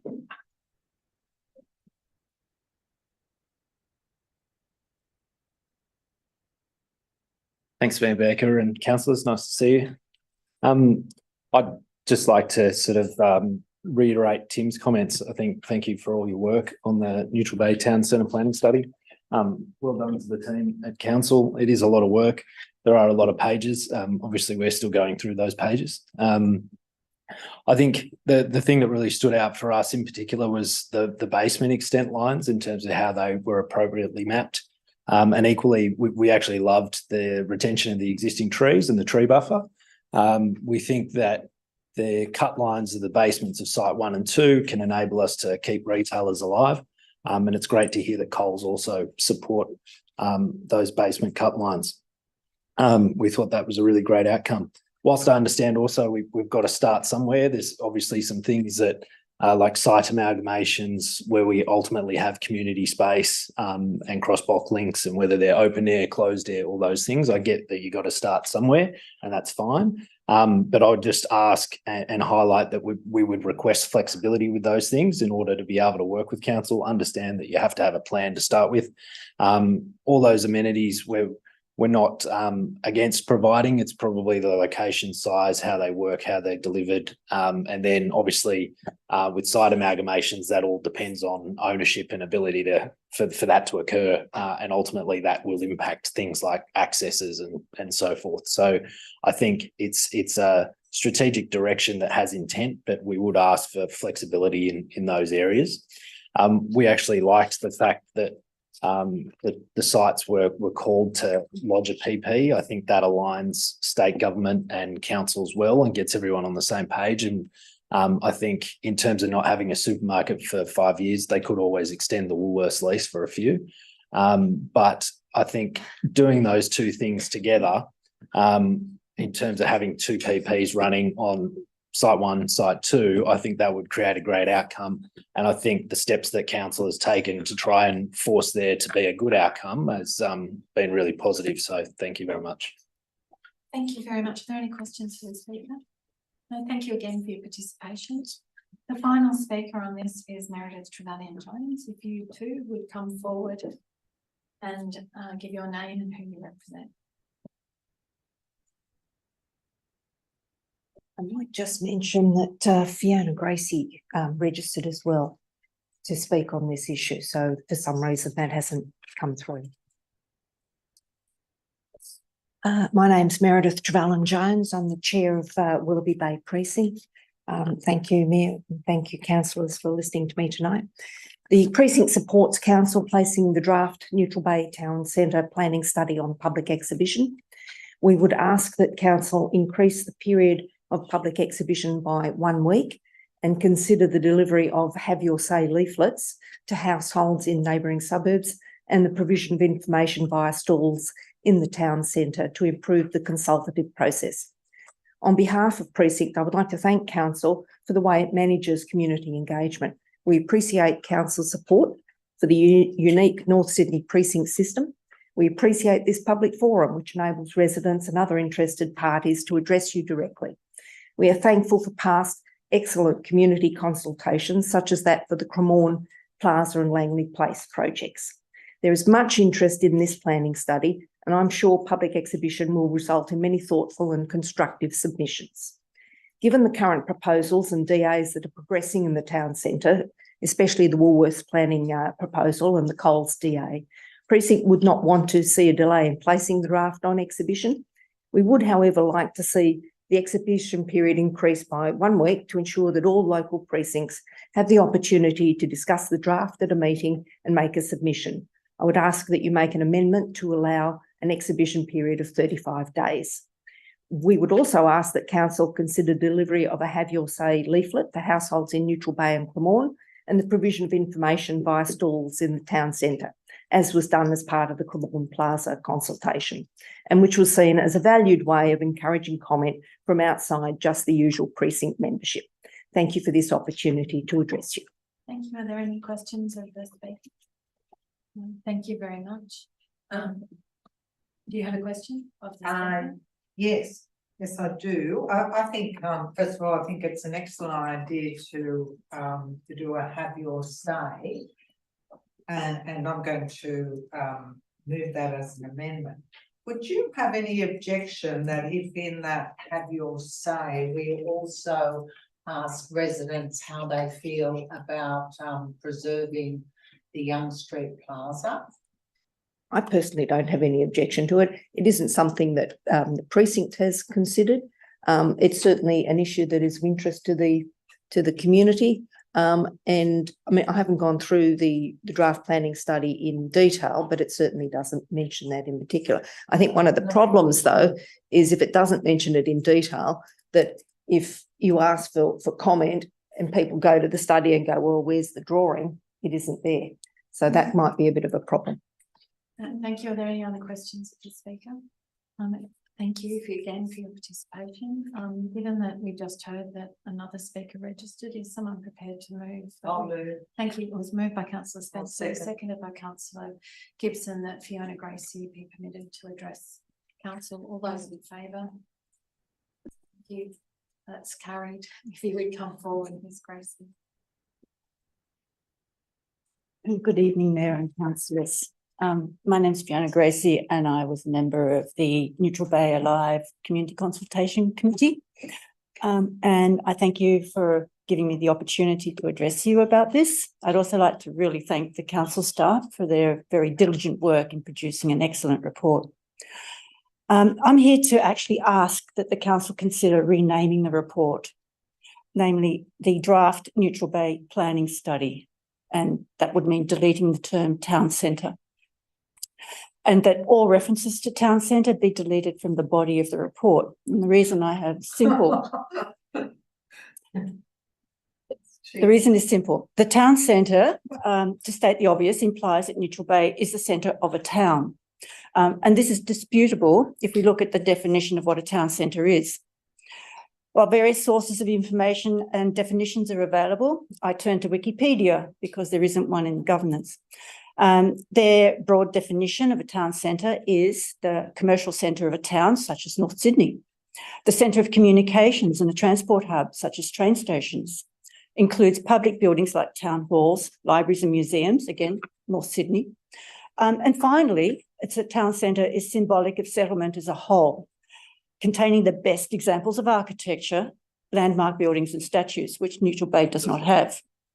In terms of goods, services and amenities, Neutral Bay also falls short of the term town centre. It doesn't have a hardware store, garden centre, homeware stores, outdoor markets, nor a swimming pool, to name a few. While the above deservedly describes North Sydney, it certainly does not describe Neutral Bay. The area of Neutral Bay, which is the subject of this study, is not a town centre simply because it has 2 full-line supermarkets and a variety of small business goods and services outlets. It perhaps would be better classified as a neighbourhood shopping centre. I therefore respectfully ask Council to rename the report the Draft Neutral Bay Planning Study, and that all references to town centre be deleted from the body of the report. Thank you. Thank you. Are there any questions? No, thank you again for your participation. Councillor Valerie. Could I ask a question of the General Manager through you, Mayor? I'm just about to do an item of clarification because the General Manager has given me advice that we can't change the name or the references of an existing report. No. But we could resolve that going forward, that in all future references to the Neutral Bay Town Centre planning study, it be the Neutral Bay planning study. So Councillor Berge, you raised your arm. Sorry, has Miss Gracie finished speaking? Yes. Okay. Thank you, Mayor. I have a motion. I'd like to move the recommendation with the extension of the exhibition period to 35 days. Are you prepared to take on the request for have your say leafleting and? Sorry, I was just, stores? sure. And I was, thank you. Yeah. And that Councillor Berger would take on something else. Well, let's just get her initial motion and then you can ask the question. Councillor. So if we could, thank you, Mayor. If we could just add to part 2 that the draft Neutral Bay Town Centre planning study be placed on exhibition for a period of 35 days, and that a community campaign be initiated to ensure that the exhibition is widely known and responded to. Councillor Berger, for the sake of, everyone being on the same page here, I think when we're talking about Neutral Bay, we also should be getting feedback on how people feel about keeping Young Street closed and keeping a plaza there. I'm going to rule that out of order. It's contrary to an existing resolution of council. So is there a seconder for Councillor Berge? Councillor Spenceley seconds Councillor Berge's motion. Is there any discussion? Oh, sorry. I'll just say I'm going to. Sorry, Councillor Berge, do you wish to speak to your motion? I would like to, thank you, Mayor, just briefly. Like the speakers, I'd like to thank the council staff for that fantastic and very extensive piece of work. This is a really important study, and it is being done in a way in which the community can feel confident that we are taking all views into consideration. This really is going to set, Neutral Bay and its pathway for the next many years, and leave a great legacy to the community of a fantastic open space plaza in full sunlight. And it was very heartening to hear all the speakers being so supportive and grateful of the work of the council staff. And I look forward to receiving the feedback in just over 35 days' time. I see Councillor Spenceley, but Councillor Burke, then Councillor Spenceley, Councillor Gibson. Thank you, Mayor, and thanks to our staff for this considerable report, which took some time to go through, and it certainly was very interesting. And given the unsustainable government engineered hyper demand for housing, it certainly is a reasonable planning study. A couple of observations, highlights for me, as well as potential question for our Director of Planning Environment, Mayor, after a couple of quick comments. A range of positives. I thought that things like adding plaza space is a fantastic opportunity that I'm really excited about. Widening footpaths for the most important form of transport, walking, is a highlight for me as well. There were some other highlights, some of the podium setbacks to make our development more human scale and comfortable for human beings as we move around these types of developments.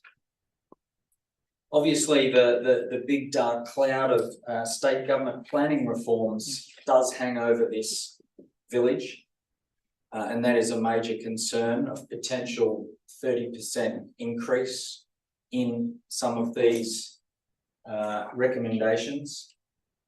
So I would put that to our councils and community that we need to be wary of that. I would also say that there's some, for me, lacking in hard infrastructure like schools, hospitals, those types of things that are needed with this sort of intensification of population and development. And I want to thank our community for their feedback thus far. The Neutral Bay Alive Community Consultation Group in particular, they had some really important concerns. One of them, they felt that a maximum height of 25 metres, 6 stories, is considered acceptable, but are of the view that additional height of up to 8 stories on some properties would set an unacceptable precedent for higher buildings throughout the centre and would not result in adequate public benefits. I share those concerns, unless there's a very significant benefit that comes with a particular development. I would put that caveat. Mayor, if it's okay, I've got a question for Director of Planning and Environment. Yes, through the Through you, Mayor. Through the General Manager.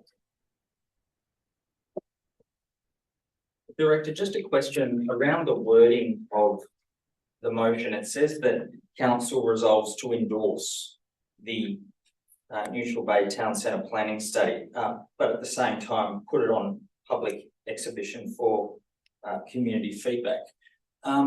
Effectively, it'll therefore come back to us for a final, whether we do actually endorse. I'm just wondering, is there better wording that we don't actually have to endorse at this point, that we can endorse the study? Can we, can we note and wait for broader community consultation? What would be the convention there? Through you, Madam Mayor. Look, point taken. I think if the council was a little stuck on those words, you might like to consider the council endorse for public exhibition and comment, because as council staff, we can't put something out in an unendorsed manner to seek public comment. Right. And ask Councillor Valerie if she'll take that on. Councillor Valerie, would you take that amendment on? Yes. And the seconder, Councillor Spencer. Yes. So with that amendment, endorse for public exhibition. It's effectively in point 2 in those types of words, but I think it's good to stress that in point 1. And, thank you, Director. That was through General Manager. Thank you. That was all. And Mayor, that pretty much concludes my comments. Thank you. Councillor Spencer. Thank you, Matt. Again, really like to thank the council staff and all participants on what has turned out to be, I think, a fantastic result. My first motion at council was to actually rescind the original Military Road planning study, which I think, while it had a lot of work, was not in sync with the community. And I think by the submissions and where we've arrived at, we have something that has had a fantastic process and has had, I think, hit very close to home on what the community is well, his view is as acceptable and a great way forward. I'd also like to note that providing jobs in the area is a critical part of what this Neutral Bay study should focus on, and we need to encourage options for people to work in Neutral Bay. So far today, I think we've through planning, the amount of planning that has taken place in that area, residential planning, we've decreased the amount of available work opportunities in that area, which I think is a step backwards in a number of ways. So I think that it's a fantastic result that we're actually focused on making sure we provide places for people to work in the area. I thought I might make an amendment just to Ms. Gracie's point that we here and forward refer to this study as the Neutral Bay Village Planning Study, potentially. If everyone is acceptable with that. Councillor Berger, will you take that on? We can't do that. It's going forward, one can, we can't change the history, but it's open to us to do so. Councillor Berger, will you take that on? Dishonest. Sorry, Is this I for didn't exhibit? quite. No, it will be exhibit, it cannot be anything but what it is now.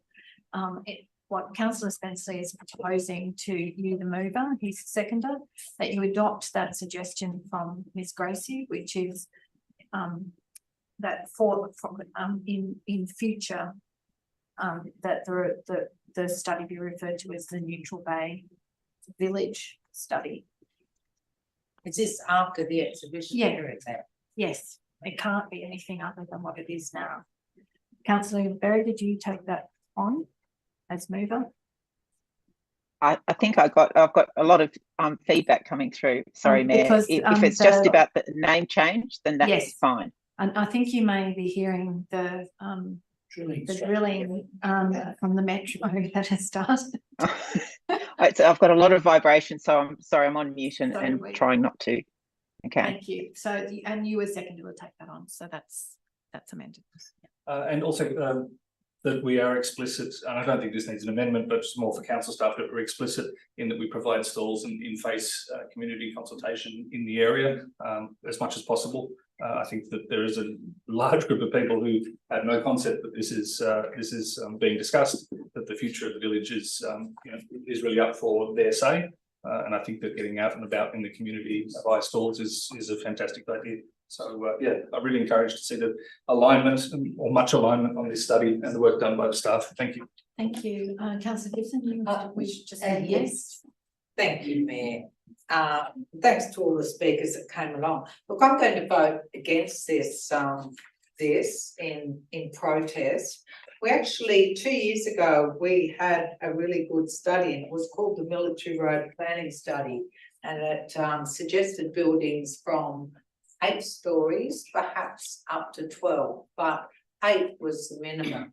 All we had to do with that study was to change a couple of words and say no higher than 8 stories. And if we had done that 2 years ago, we would be reaping the benefits in Neutral Bay as we speak.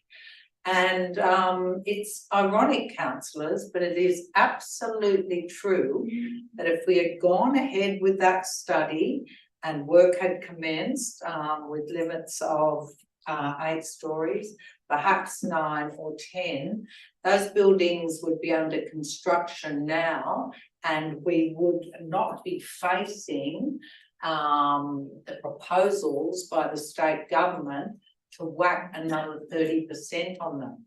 So we would have probably ended up with a better result under that planning study than we will when the Minns government jumps in and allows over 12 stories.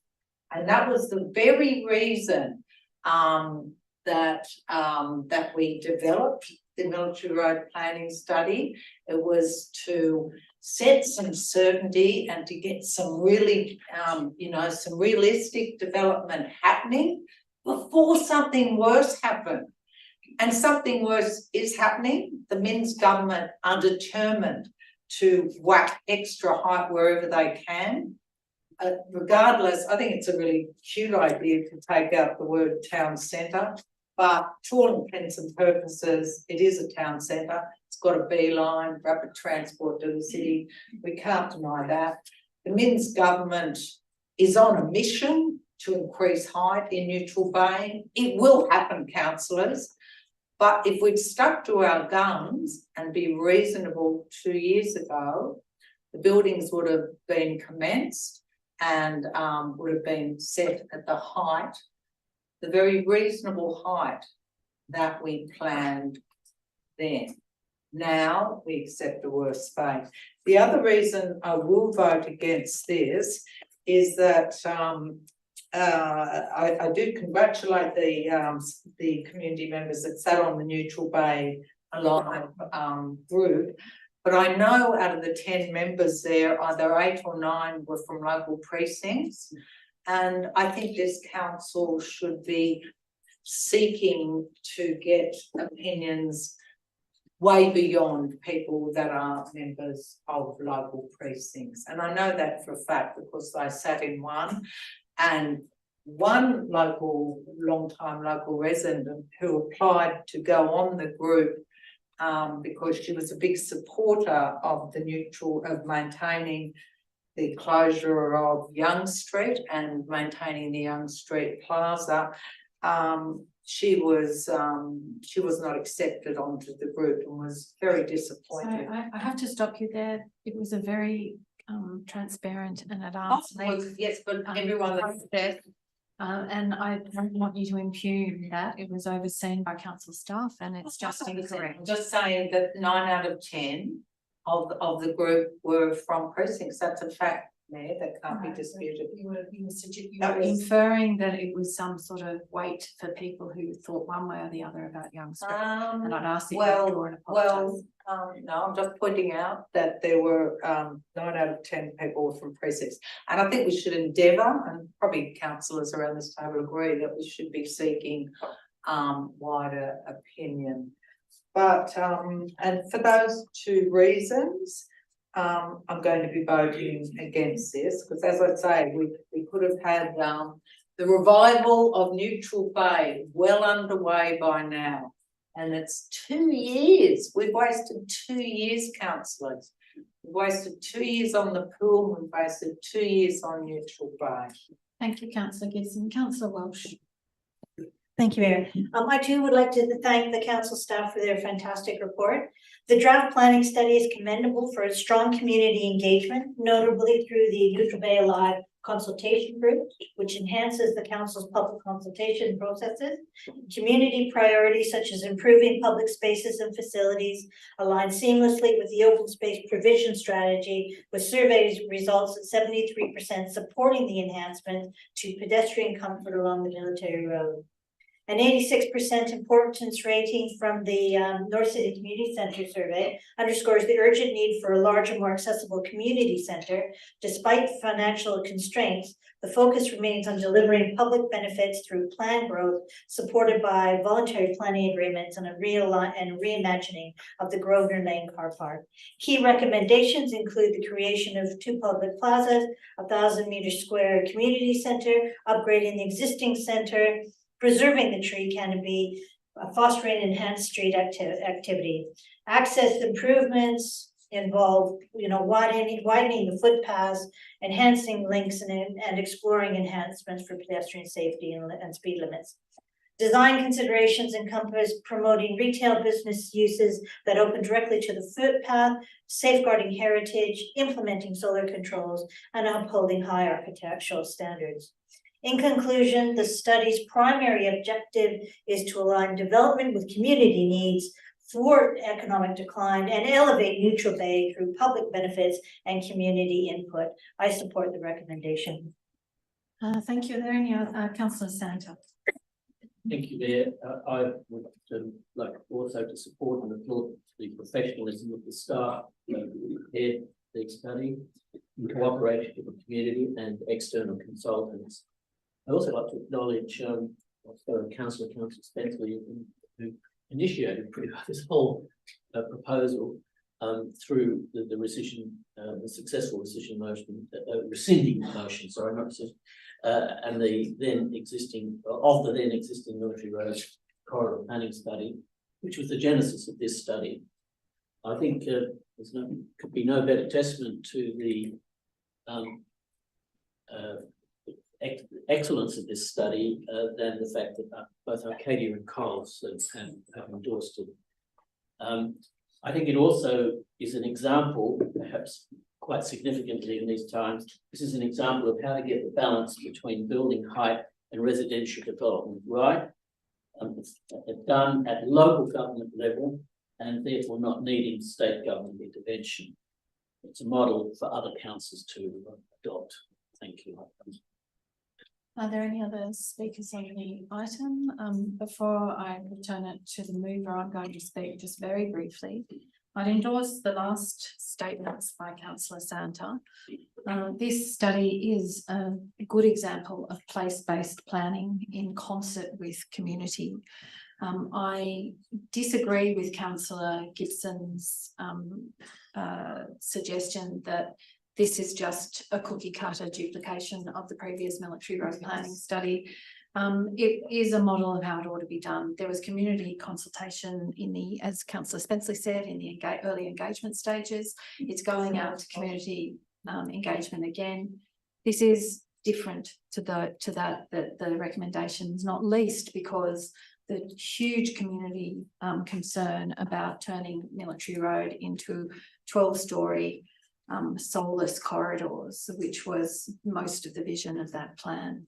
And so for those reasons, it's timely that we adopt it and put it on public exhibition, because it's another example that local voices in local planning can deliver additional density with a high regard and understanding that you need to deliver on the open space and the other community facilities to meet that future population.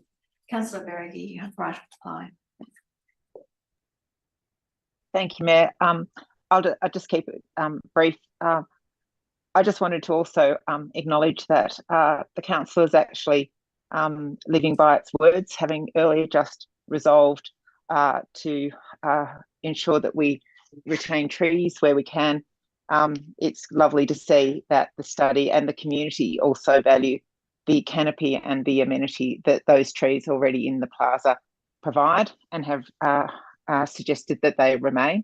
And I think that's the community and the council working together for the best possible outcomes. And I would encourage everybody, all we're doing is putting this out on exhibition. So if the concern is that some voices haven't been heard, well, this is the opportunity for those voices to be heard. So I would encourage everybody on the council to support putting this on public exhibition. And with the measures that now have been introduced to ensure that we have stalls and we have an active and proactive community engagement process, we can ensure that all members are heard, which is the best way to get the best outcome for all of us. So happy to put the motion if you would like, Mayor. Thank you. Thank you. I put the motion. All those in favour and those against. That's Councillor Gibson against. That is carried. That brings us to item 10.3, state government planning interventions to increase housing density. 6 people have registered to speak on this item. The first is Sabrina Luan. If you would come forward. No. The next is Sarah Coe. If you would come forward and give your name and your address and who you represent.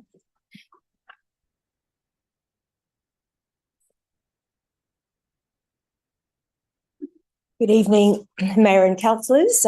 Thanks so much for allowing me the opportunity to address you tonight. I'm going to firstly make a few comments on the state government's proposed reforms, and then I'll provide some comments on the council report. So what the state government is proposing is going to have detrimental impacts on our current and future communities by applying one-size-fits-all changes across the entire 6 cities region. What these changes fail to give due regard to the unique characteristics and needs of each of our local areas. One of the most alarming things about what's being proposed, in my opinion, is that there's been no analysis that's been provided by the government on infrastructure, whether infrastructure and our essential services and also our green spaces will actually be able to accommodate the expected increase in population. Similarly, there's been no analysis performed on the impact on housing diversity, particularly for LGAs such as North Sydney, who's already at 76% apartments. To me, one of the major red flags is the government's proposed slashing of development standards. The government is proposing to reduce building separation distances and to reduce communal open space requirements.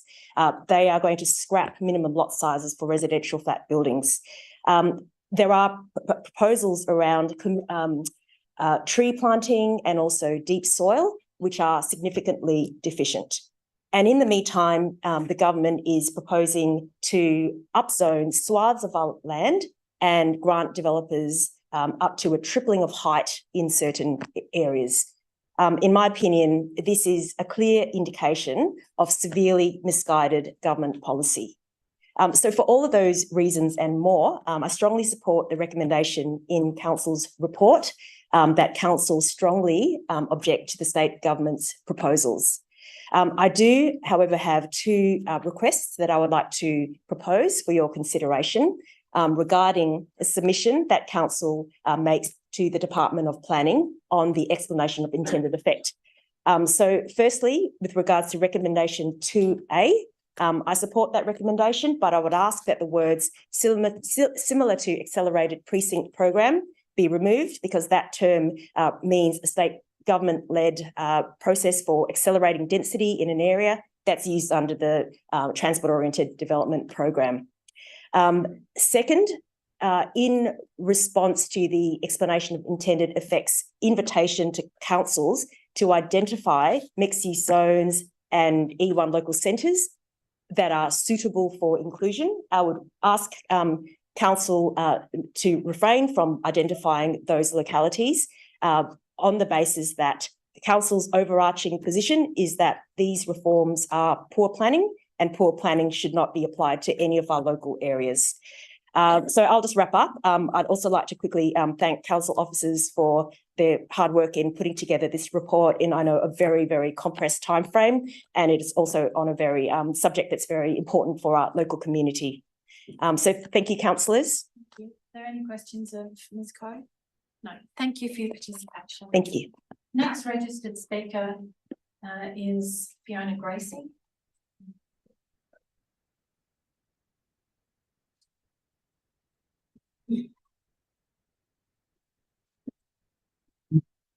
Having a problem with a cough enough, so again.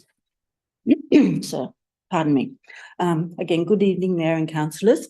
I'm Fiona Gracie and I represent the Cremorne Conservation Group. I'm also on the Cremorne Streetscape Committee. I too want to thank council staff for their diligent work on this comprehensive report. And I'd like to put forward two requests for your consideration. However, before I do that, I agree that the current housing crisis needs urgent action, but the state government's proposed housing reforms will have irreparable consequences for our natural and built environment, which currently exhibit sustainable development planning principles put out by the council. The government's generic blanket approach, developed behind closed doors, disregards crucial infrastructure and environmental considerations, bypassing local government's in-depth knowledge of its environs. These reforms are not only irresponsible, but I say pose significant risks to livability. Where's the government's analysis of the capacity of essential services such as water, sewage, hospitals and schools, all of which will be accessed by the expanded population? So let's take schools. Boosting density will bring in more children, which is a great thing, but at what cost? With only one public high school in Mossman and a severe shortage of sporting grounds, we are already facing a dire situation. What about green space? The loss of more than 1,000 mature trees in the canopy and the significant reduction of Camaray parklands to enable the Warringah freeway upgrade has been a real problem. These proposed reforms will further diminish green spaces. Now, congestion. Military Road, the only major arterial road shared with Mossman and Northern Beaches, was identified as the second worst congested road in Sydney last year by the NRMA. And local roads are expected to become more congested after the freeway upgrade opens. Where's the logic in creating a permanent problem where gridlock becomes the norm? Lastly, I deplore the government's cavalier approach to heritage, a particular interest of mine. These reforms are likely to result in a devastating loss of heritage properties in conservation areas and other areas affected by low and mid-rise housing reforms. So I strongly support council making submission, objecting to the government's planning reforms. Now to those two requests. Like the previous speaker, I strongly support recommending recommendation 2A to exclude town centre precincts from applying to the proposal and suggest that the words similar to accelerated precinct program be removed, as that could be interpreted as referring to the state government's led process on Todd. And secondly, I would recommend not identifying any town centre precincts in the submission. You now understand why I put forward Neutral Bay planning study in the previous item. This would align with Council's general position that the government's reforms represent bad planning and no areas should be subject to bad planning. Thank you. Thank you. Are there any questions of the speaker? Again, thank you for your participation. Thank you. And the next registered speaker is Meredith Trevelyan-Jones.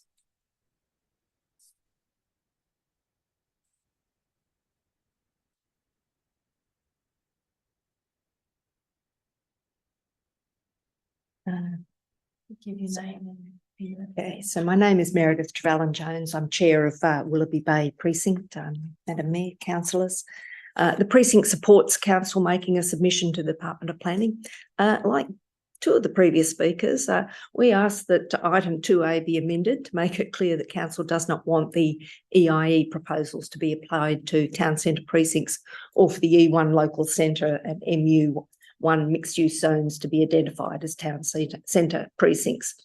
The precinct strongly objects to blanket rezonings at the stroke of a minister's pen with no debate in Parliament and public consultation stymied by the release of the proposals over the Christmas school holiday period. Blanket rezonings are completely contrary to decades of sound planning practice and they give no credit for past achievements in meeting housing density targets. Australia faced a housing crisis after World War II. Ben Chifley's Labor government addressed the constraints, shortages of building materials, skilled tradesmen and funding. Homes for all was the slogan.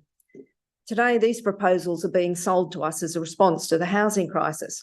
But we all know that the delivery of the first dwelling as a result of these proposals will be years away. We all know that developers aren't interested in solving the housing crisis. They're interested in making a profit. They will only build if interest rates and prices allow them to make a profit. A profit for developers is what these proposals deliver, without them having to build a thing. Rezoning increases the value of land. What these proposals are all about. You'd almost think the policy came straight from the Urban Task Force, the property developers lobby group. I would like to thank Council's strategic planning team for putting together a report in a short time, which included the Christmas period, and for trying to deal with the EIE's new terms and indeterminate criteria. What's a habitable roof? Is that a roof a possum lives in or an additional story? What's a full-line supermarket? Do we use Woolworths' definition, the ACCC's definition, or is there a magic number in terms of square metres? The report's attempt to identify the town centre precincts in the absence of any clear direction in the EIE is causing confusion in the community. Precinct asks that council submission clearly state that town centre precincts should not be incorporated in the proposals and that E1 and MU1 zones should not be identified as town centre precincts. And like the previous speakers, please refrain from using the term accelerated precinct program in relation to town centre precincts. Precinct supports the retention of proper place-based planning, tailored for the specific circumstances of each different locality, engaging the community as active participants and aimed at improving the quality of life for the community. We want to see council-led place-based planning and we strongly oppose the approach of the EIE. Thank you. Thank you. Are there any questions of the speaker? And thank you again for your participation. The next registered speaker will be joining us remotely, and his name is Dan Nolan. Just wait for his arrival. Unmuted. Right, Mr. Nolan, thank you for joining us. If you would give your name and who you represent and address the council. Yeah, sure. I'm Dan Nolan. I live in the area. I actually moved here in 2021 during the lockdown, funnily enough. My son just started at North Sydney Public School. I'm going to have a little bit of a different take. I actually think the council should be supporting the transit-oriented development proposal, and here's why. I live in a multi-dwelling unit. I live in a four-group townhouse. On my block are 3- and 4-story walk-up apartments. There are other townhouses, there are terrace housing, there are full blocks, and there are duplexes. And I'm pretty shocked to see the council flatly reject this kind of housing in the R2 zoning, as if it's a negative. Myself and hundreds of my neighbours live in sort of gentle density, and they love it. top of mind has to be that what we as citizens vote for and what the council does has serious long-term consequences. I've been working in Sydney now for over 15 years, and the property market, particularly for rentals, is something that's causing my colleagues immense amount of distress. I had one colleague that I work with go to over 50 inspections to try and find a place after his roommate had to move out for a new job. The rental market is a complete disaster. There are many such cases. I've even had friends and family move interstate and overseas because they can't afford to buy or rent in Sydney. The issue is only compounding, and it's getting worse and worse. Nurses, teachers, firefighters, and more are finding it hard to live in the areas they serve. Sydney is one of the most unaffordable housing markets on the planet, and upwards of 40% of that price is due to zoning issues. I'm here because I don't want to keep having that conversation with people I work with or people that I care about. They're leaving the city I love because they can't afford to live here anymore. We have to do better. Hell, for even more selfish reasons, I'd love my kids to have a future in Sydney too. And I can imagine all of the parents here agree with me on that. Now, we have the opportunity to do better. Transit-oriented development offers a fantastic solution to this problem that helps us share the load around the city. Literally opposite the council chambers is a new metro station that'll move tens of thousands of people an hour into the city in under 3 minutes. It's an incredible opportunity to face the future and do something for the good of our fellow Sydney-siders and the good of the country. The best part of this proposal is we don't have to do anything new or novel. Terraces, duplexes, low-rise apartments, townhouse complexes, and the rest are all things the council in the past used to permit and build. Look around Yo Street or Julia Street, Neutral Bay. You've got examples of even medium-density apartments that were built in the 60s and 70s. It's a matter of will, not ability. Those apartments still change hands routinely. That kind of housing is incredibly heavily desired, and we should be building more of it. It does seem now the council's fine to approve some density on main thoroughfares, but to ignore other forms of gentle densification. This seems to be primarily an argument of aesthetics over outcomes, and to be arguing for single block housing where terraces, townhouses, even low-rise apartments would have a minimal impact on the area and would, in aggregate, supply substantially more housing with minimal impacts to the local community. But how can I recommend this density? I live in it. I've yet to see it manifest as the kind of cheek by jowl hellhole opponents of the new state government planning guidelines are characterising it as. I'm a proud resident of the area. I went to school in the area. I have a family in the area. I've loved the Lower North Shore my entire life. And I think it's time, with sensible policies such as transit-oriented development, that we share the area with more people who will come to love and appreciate its beauty, amenity, and proximity to the city. It's up to us to make sure the North Shore isn't seen as a group of NIMBY rich folk who are pulling up the ladder and refusing to do their part to help in a housing crisis, and instead pitch in and help keep Sydney the greatest city on earth. Our children deserve no less. And hell, maybe even a few extra ratepayers can help pay for the hole in the North Sydney pool. Thank you very much. Thank you. Are there any questions of the speaker? Councillor Mr. Nolan, that was really refreshing to hear your ideas there and give a different point of view. Do you can I just ask, do you work in planning or building? No, I'm a normal person that likes to live in the house that I live in. I don't have any, like, the idea to have a conflict because I simply want people to live here is pretty ridiculous. Yeah, no, I think it's great. I really enjoyed, I just want to say I really enjoyed your input. Thank you, Mr. Nolan. No worries. Others with questions for Mr. Nolan? Thank you for your participation. Thank you all very much. Thank you. That's the end of the registered speakers. Are there any? Councillor Valerie, do you have a motion? Madam Mayor, I've sent in a motion to governance. The motion is, just as it comes up, like the recommendation, taking on board the requests of the earlier speakers. I'm just waiting for it to come up. I'll pull it up on mine.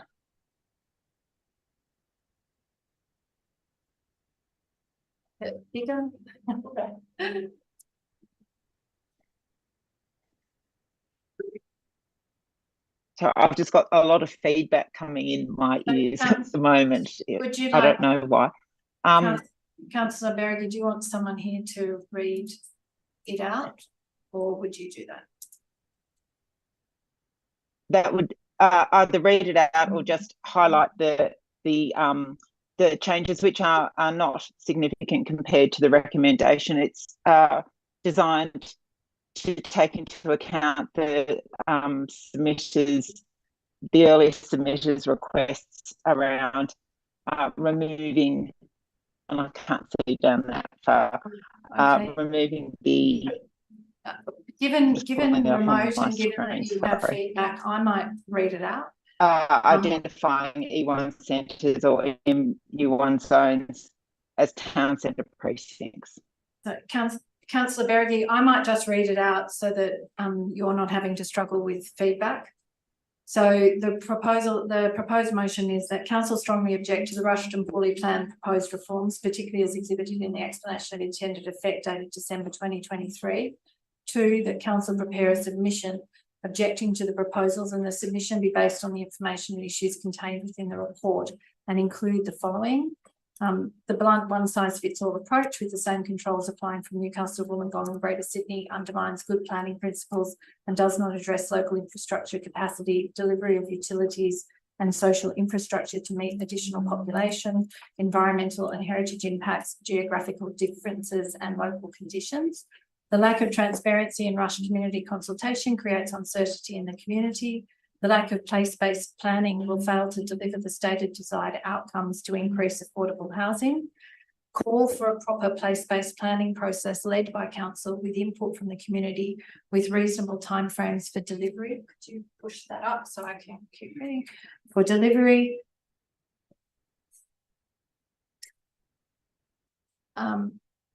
Sorry, you've gone too far. Sorry.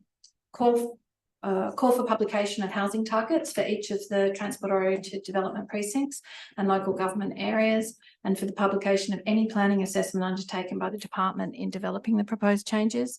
Call for release of the former Greater Cities Commission draft housing targets, which were to be released in September, October 2023. Refrain from identifying E1 centres or MU1 zones as town centre precincts. Call on the Department of Planning not to proceed with any draft SEP instrument until such time as it provides the following. 1, further clarification be provided with regard to measuring of walking catchments. 2, limit maximum height to 8.5 metres in the R2 low density residential zone to accommodate low rise housing and consistent with equivalent development standards in other SEPs, and do not permit manor houses, terraces and multi-dwelling housing within the R2 low density residential zone. 3, define manor houses under the standard instrument LEP and create a new land use definition to differentiate between the existing definition of manor houses and the proposed definition of manor houses. 4, require different development standards for dual occupancies depending upon whether they are in an attached or detached form. 5, exclude residential flat buildings and chop-topped housings within the R3 medium density residential zone. 6, exclude the proposed mid-rise housing development controls from applying to employment zoned land. 7, reduce the maximum building heights for mid-rise housing. 8, exclude the FSR controls applying to proposed mid-rise housing or require that a provision be incorporated which prevents the breaching of either the height or the FSR control. 9, impose maximum parking rates to low and mid-rise housing in station and town centre precincts to ensure that traffic congestion is appropriately managed and encourage the take-up of alternative forms of transports to private vehicles. 10, exclude heritage conservation areas and areas subject to hazards identified under the section 9.1 ministerial orders directions. 11, review and amend the state imposed contributions cap on residential development to ensure that councils can continue to deliver local infrastructure to meet future population demand. Is there more below that? 12, no variations to the requirements under the apartment design guide be permitted. 13, incorporate an additional provision mandating the provision of affordable housing in perpetuity at the rate of at least 2% of all residential dwellings in a new development or equivalent monetary contribution if that development is located within 400 metres of a rail-based station within the 6 cities regions. 14, include provisions consistent with the proposed TOD program that provide for use it or lose it provisions requiring consents to be acted upon to address pressures on housing supply. Is that thank you. That's so 3, that the submission have regard to the substance of any submissions received from residents prior to 21 February 2024. 4, that council publish the final submission following submission to the Department of Planning. 5, that council send a copy of this resolution and council submissions to all members of the crossbench and all independent minor party members. 6, that council submit a GIPA application relating to Greater Cities Commission draft housing targets for the North Sydney local government area and for any informing planning assessment reports related to the development of the low and mid-rise housing reforms and the identification of the TOD precincts. Is there a seconder for that motion? Councillor Lamb. Good, and I'm just going to move an amendment there for the recommendation as it's printed in our paper. Is there a seconder for that Councillor Lepouris. Councillor Berry, Councillor Gibson, do you wish to speak to the amendment? Yeah, look, I trust our, with all due respect to councillor Berry, we've just had all our residents coming along here saying what a fantastic job our staff are doing. And I think their recommendation is reasonable and considered. And I think if councillor Berry wanted to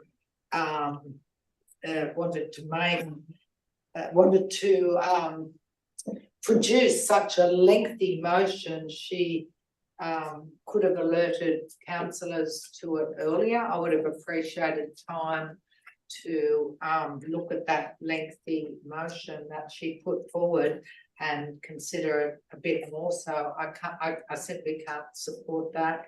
I think what we've got before us is reasonable and well considered, and I think councillors should support our staff recommendations and vote for something reasonable and not something that is totally over the top and is unlikely to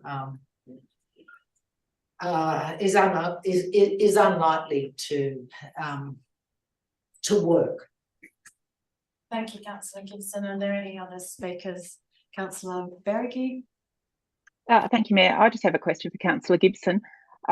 What I put forward is primarily the recommendation with some just changes based on some community feedback and things which is council policy. Could you tell me which parts of the motion that I put forward are over the top?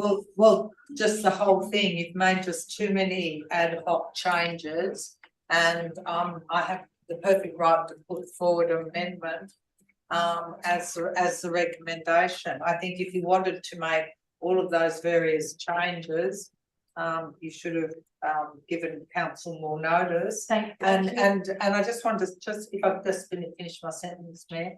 And we did have a variety of speakers there. We had members of the public who are from local precinct groups, but it was great to have a young man jump in and give a different point of view. Thank you. That doesn't answer the question. It's to be succinct. Thank you. You've answered it. Councillor, could you turn off your microphone, please? Councillor Lamb.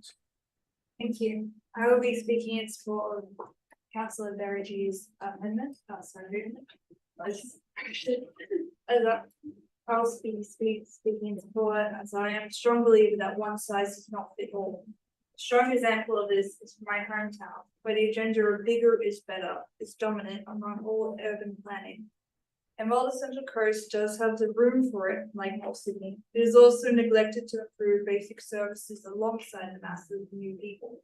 There is no improved public transportation, no improvements for the schools, which has led to a dependency of cars to transport kids large distances to faraway schools, both of which cars and the waste of fuel are against our values of council. While we are a housing crisis, I do not believe mass line construction is the way forward, especially when new houses will take years to add housing to a high housing crisis. There are better ways. Thank you. Are there any other speakers to the amendment? No, I'm speaking to Councillor Berrigan's motion and against the amendment. So, yeah. Okay, Councillor Welsh. Okay, the proposal primarily emphasizes increasing, I'm talking about the EIE here. The proposal primarily emphasizes increasing density in areas where the state government has already invested in infrastructure, particularly in transport. However, it remains silent on the actual land capacity to accommodate this additional density.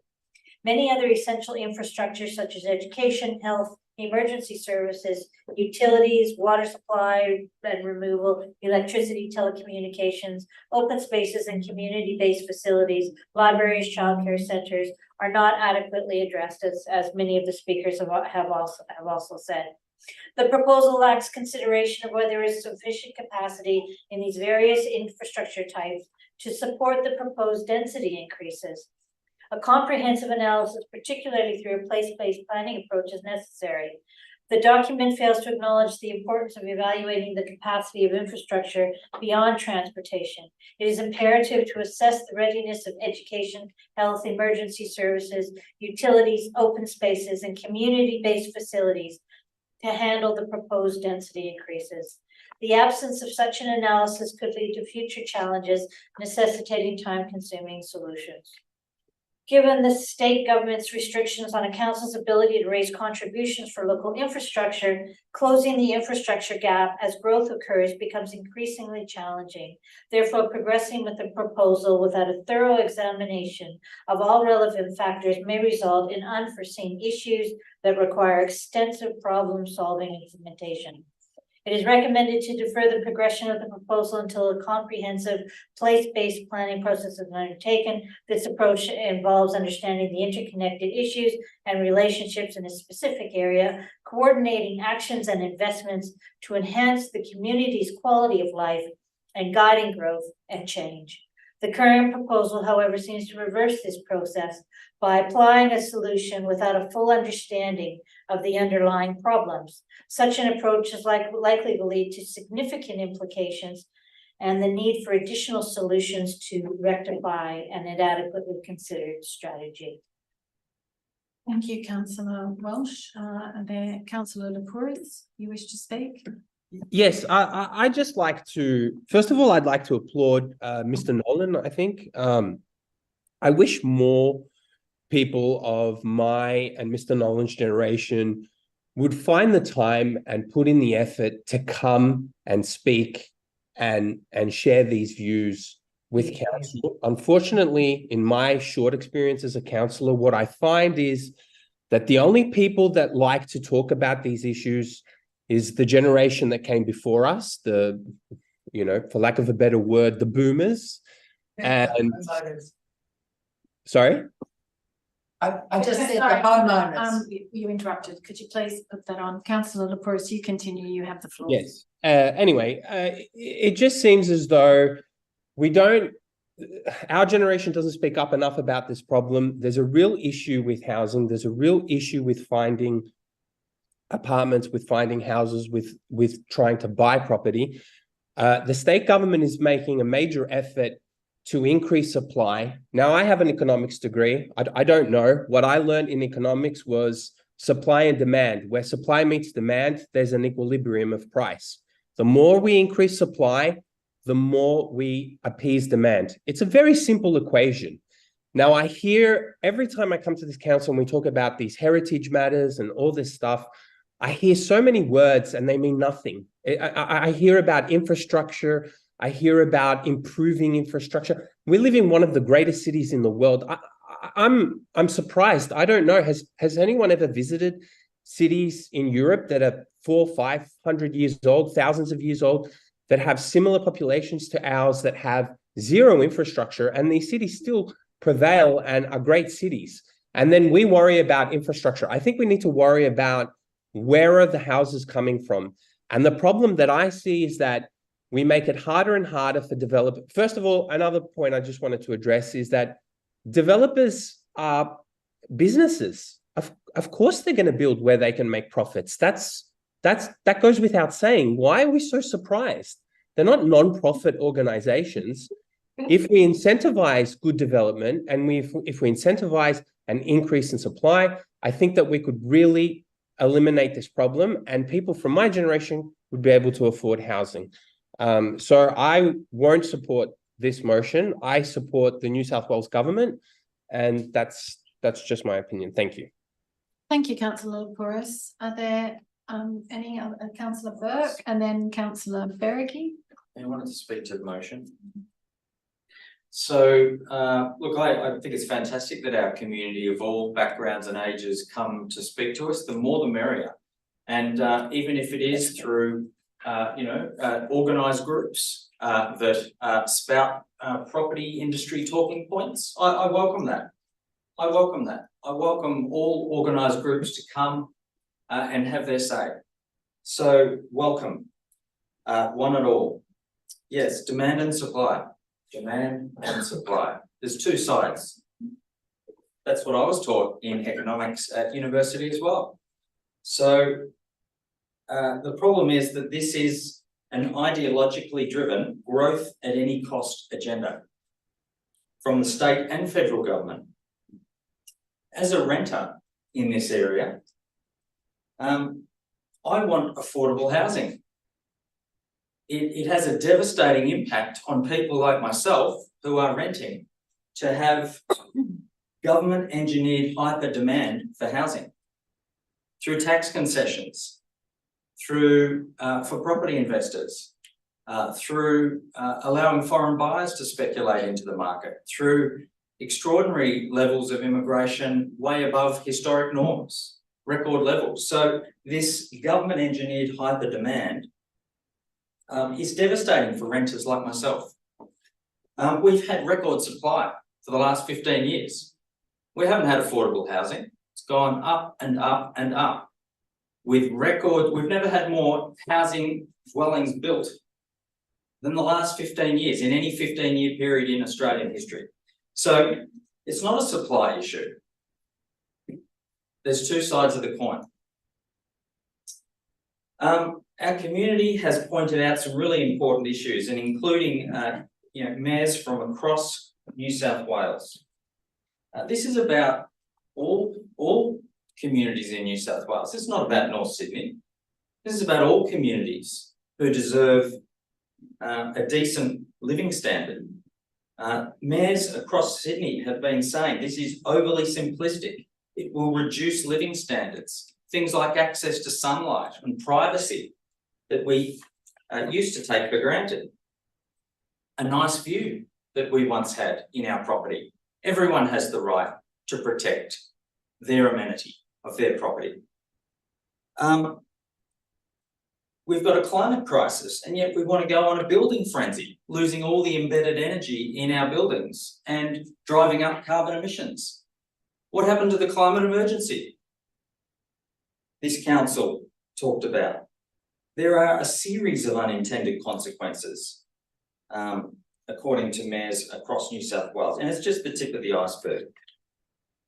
I want to say well done to Ku-ring-gai councillors Martin Smith and Kim Wheatley behind a motion condemning the Minns government changes to planning rules. The council has said the Minns government should work with other states and the federal government to reduce the impact of short-term rentals, vacant properties, an enormous amount of vacant properties around, 1 million on census night, foreign ownership, foreign speculation in our market, and record levels of immigration. I'm pro-immigration, but we have record levels. So in a housing crisis, does anyone think that's sensible?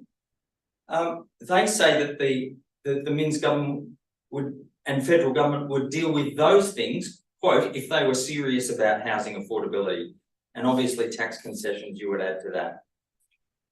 Again, thank you to our community for their feedback. The impacts, destruction of our tree canopies and biodiversity, massive density increases in concrete and heat islands, windfall profits for developers, strained public infrastructure, buses, roads, schools, transport, water, sewerage. I mean, the list goes on. Congestion in traffic. So, and I'll just say something on transport orientated development. Labor MP for Riverstone, Warren Kirby, has said that he's urged more consideration of livability in high density areas close to metro stations, which he said had failed with the northwest suburbs. It's an unmitigated disaster, he says, because we talk about being walkable, but 2/3 of the population of 2 cars or more, people don't just go from their unit to a metro to their job and back home. They do all sorts of travel, whether it's to the sports field on Saturday morning with the kids, whether it's to the beach. The metro doesn't cater for most of people's transport. I'm fully in support of rail and metros and public transport, but it actually doesn't cater for most of your daily travel requirements. And yet they're saying, I'll finish up, man. Yet they're saying, let's build a metro and everything else will be fine. So it is extraordinary that a SEP can go through with the stroke of a pen from a minister instead of an upper house inquiry or the parliament. I just find that extraordinary. So I support the motion, Mayor. Thank you. Thank you. Are there any other speakers? Councillor Berry, are you seeking to use your right of reply? No, Mayor, I was just going to speak. Oh, are we? Sorry, I was going to speak against the amendment and for the motion. Okay, I might give you that as a final right of reply, so that we can have the whole of the debate and then move to it. If there aren't any other speakers, I might just briefly speak to this. I support the motion as put forward by Councillor Beregi. I think it adopts the submissions made by the residents, but I think it makes clear in plain English rather than planning jargon what exactly we're putting to the state government. I'm appreciative of everyone who came to speak tonight, and I note in particular that Mr. Nolan talked about that we live in it. And that's true, we do live in it. As Councillor Burke said, some of us here are renters, many aren't.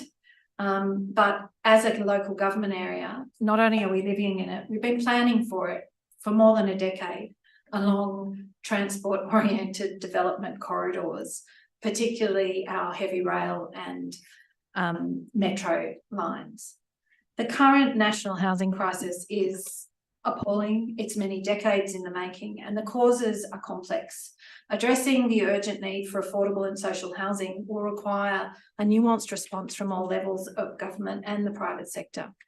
Our community recognises that it must continue to work with government at all levels to address housing targets and particularly to address housing affordability. North Sydney Council area is not a NIMBY community. And even though I resist using that term because the binary sloganeering of the public debate is both frustrating and divisive. And that's whether it's about NIMBYs and NIMBYs pitching generations between each other. Because the fact is, in terms of housing affordability, amongst the greatest need across the nation is for women 50 and over.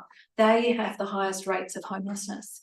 Need is everywhere, it's in every generation, and it's best practice and best for a community to come together to find solutions to our shared problem. And the fact is, in North Sydney, we already have a population density when it's measured by people per square kilometre.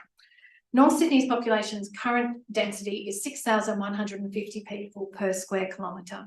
That ranks us third behind the City of Sydney and Waverley local government area. And the only reason we're behind Waverley local government area is we're something like 0.2 of a square kilometre less in geographical area. More density is on its way. We've been planning for that additional density. The St Leonard's Crow's Nest 2036 plan, which we cooperated with the state government of various persuasions, allows for a population density of 14,400 people per square kilometre in the 1.8 square metres covered in the 2036 plan. This divisive narrative that seeks to blame local government for the failures of successive state governments over many decades to provide sufficient social housing stock and to mandate affordable housing targets to accompany rezonings or planning proposals that have given, as Councillor Burke said, windfall profits to the private development sector, has not delivered any new affordable housing. It's a narrative that only looks to supply and supply by the private sector. The fact is that it's a simplified argument. Planning approvals do not deliver constructed dwellings. We know that because of the land banking that's gone on under the planning that we've been doing here as a local government area. Over the past decades, more than 2,000 private dwellings have been constructed along the Pacific Highway between Berry Street and Oxley Street, and we are now at the highest ever level of housing of apartment prices in that corridor. Stripping councils and communities of local planning controls to produce more housing approvals without mandating a percentage of affordable housing in new developments, nor providing commensurate investment in open space, hospitals, schools and other community facilities for the new population is not the answer. Great planning responds to local conditions and is informed by local voices, residents having a say, and that delivers sustainable density. It's really important that we do say to the state government, one size does not fit all. Give local planning powers back to local communities. And the fact is they had a missed opportunity. The Greater Cities Commission was going to give housing targets to every local council in the Greater Sydney area last September. They didn't proceed with those. If they had just been given to us and a 6 month time frame provided to address them, we would have been more than halfway through a careful community conversation about how we accommodate density. The fact is, this is pronouncements from the top, one size fits all, no real community input, and it's not good enough. It flies in the face of all good planning. We deserve better, and local planning by local communities will deliver better. Councillor Berricky, would you like to have your right of reply? Thank you, Mayor. Just firstly, I'm speaking in support of the motion and against the amendment. And just in terms of the comments about having provided this earlier, I would usually move this on the floor of council as as a motion without having sent it in, but being remote, I sent it in for the ease of the minute taker. All I've added are a couple of points, as the Mayor noted, and also that the submission have regard to the substance of any submissions received from residents prior to the 21st of February, which takes into account the information sessions that the council will be holding and feedback received after that. The council published the final submission following the submission following, so that the Department of Planning, once we submitted, so that everybody knows what council's submission is. The council sent a copy of the resolution to the members of the crossbench and all independent minor party members, and that we submit a GIPRA application for further information. I don't think those are radical changes, and I would ask everybody to consider voting for the motion. I would just like to also make a comment on the divisive nature of this proposal by the state government, and I don't think it's helpful for the government to, every time that councils raise concerns, you're either for it or you're against it. It's yes or it's no. It's up or it's down. It's a binary argument. All councils, all of our, I appreciate that we need to, provide more housing, but it's not the what, it's the how. And just with this blanket kind of one size fits all, knock over everything, and with very little regard. I mean, we're also living in a crisis where people are having to move out of their places that they've invested in because of the poor quality builds, and anything that's rushed ends up with poor quality, and we know that. Rushing into anything is not a good idea. And all the government, state government, had to do was to say to councils, as the Mayor just said, here's your targets. Come back to us in 6 months with how you plan to meet it. And this work is already being done by councils. So this idea that if you object to what the state government is doing, you're against density, you're against progress, you're against everything, is really a very sad situation where this state government argued, the Labor government argued against the forced amalgamations of councils. Give planning powers back to local councils, give local councils a voice, let it be community driven. And now we've completely turned that on their heads, with many people listening to us, and that is true. This situation didn't occur overnight, and the solution won't occur overnight. And if you rush into any solution, it won't be a solution at all. You'll be fixing it in decades to come. I would ask, I'm very grateful to the staff for their report. I'm sorry that I'm not there in person to listen to the information session later this week. But the concern in the community is real. The community accept that we are going to have more density, but all of the density and all of the housing that has come on board in the North Sydney area has not reduced prices. As the Mayor said, there's been no affordable housing, and these are the housing types that we need to be creating, and we're not doing that in this, and this will not solve that problem either. So I commend the motion and ask you to vote against the amendment and for the motion, so that we can actually represent our community's views. Thank you. Thank you. I'll put the amendment. All those in favour? That's lost. I put the motion, councillor Verity's motion, all those in favour? That is carried. Against? That's councillor Mutton Gibson. The motion is carried. Thank you. The last of the brought forward matters is notice of motion 1 of 24, councillor Welsh's motion, promotion of CPR skills in the community. There is one registered speaker, and that is Travis Belingos. If you would please come forward. Thank you, and give your name. You represent. I'm Travis Flingos. I'm representing myself here as a concerned citizen and a registered health professional. I'm sorry, I don't know where this is going. Sat here for the last 3 hours watching you all talk about ways to improve the community for years to come. And this is something that I can see will improve the lives of people in the LGA in the immediate future. Personally, in the last year myself, I've responded to 3 out-of-hospital cardiac arrests with successful outcomes for all of them. Unfortunately, that is not the case for everyone. I'm just coming with some stats for you all to kind of underscore the importance of this motion. Every year, 1 in 1,000 Australians experience an out-of-hospital cardiac arrest. 38% receive bystander CPR, and 2% receive public defibrillation. 13% of those who were resuscitated by emergency services survived, compared to 42% who survived after receiving CPR from bystanders. So that early CPR and early defibrillation is really key to survival here. Also, according to the American Heart Association, 43% of those who received defibrillation after waiting for an ambulance survived, versus 66.5% who received that initially from a bystander. Those 3 that survived under my care survived because they had early high-quality CPR and early access to defibrillation. According to the Australian Heart Foundation, only 56% of Australians had training in CPR, and only 20% of those had renewed that training within the previous year. Lack of CPR training was the most common reason why respondents would not respond to CPR. Provide CPR to a stranger. So what can council do to improve outcomes for Australians, especially those in this community?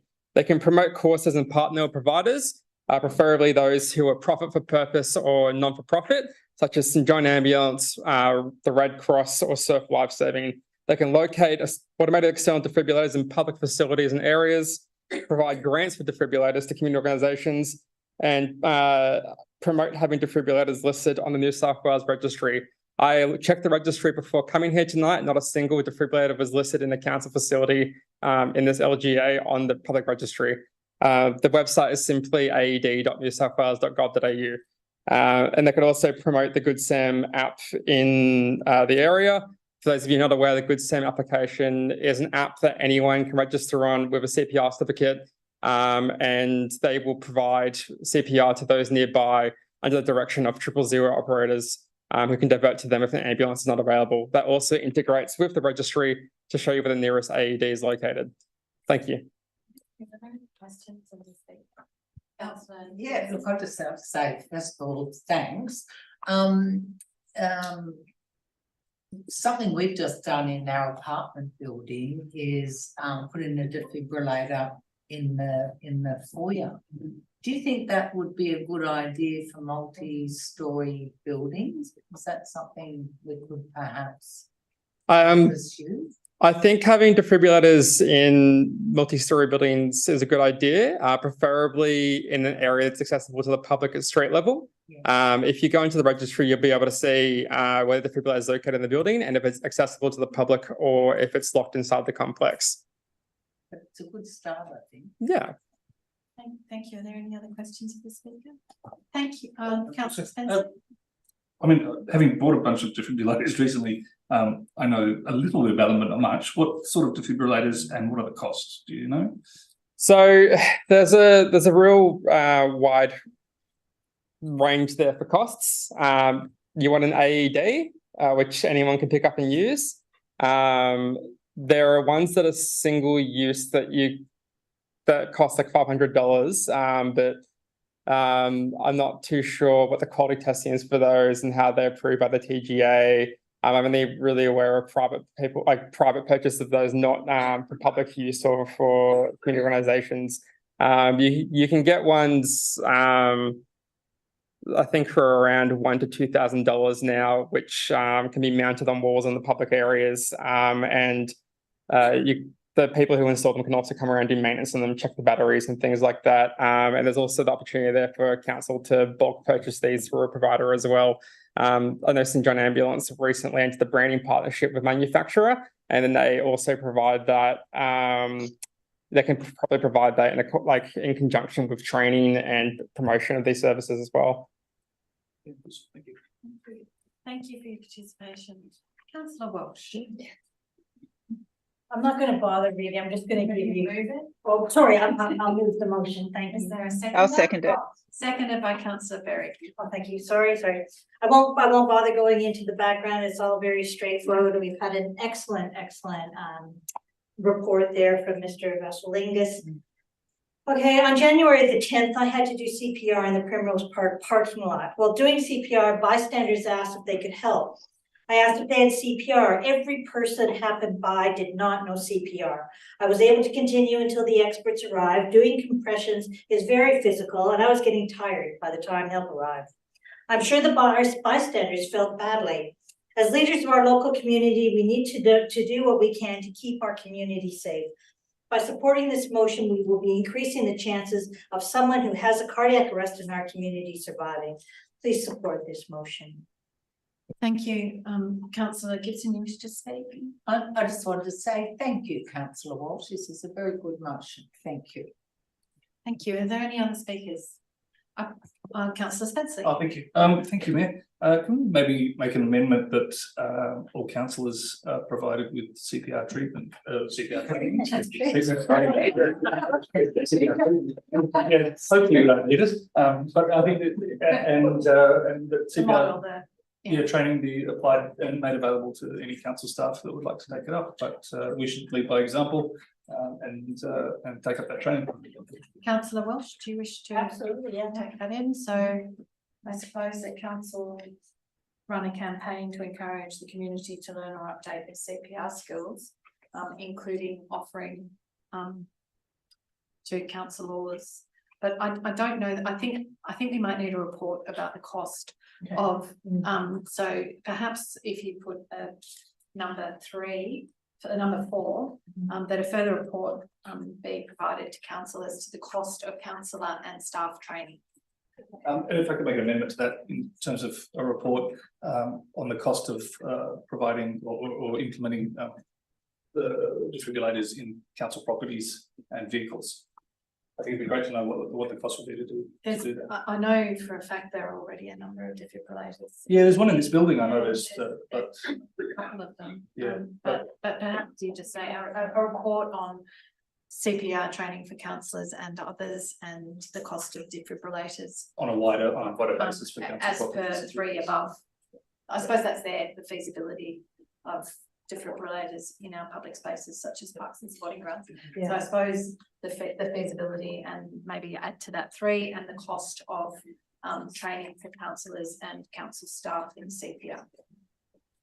And just another point as well is CPR is one aspect.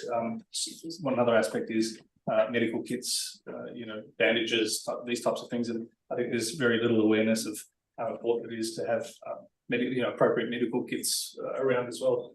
When I had my accident, I was lucky enough to be able to apply my own tourniquet, which if I didn't have, I probably wouldn't be here. So literally just that kind of medical kit is incredibly important as well. So I think that all council properties should have appropriate medical kits to be able to treat any form of injury as well.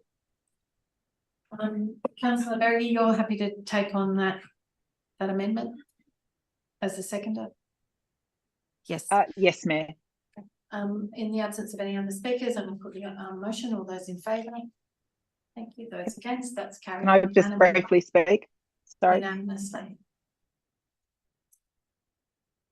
That takes us back to the rest of the agenda.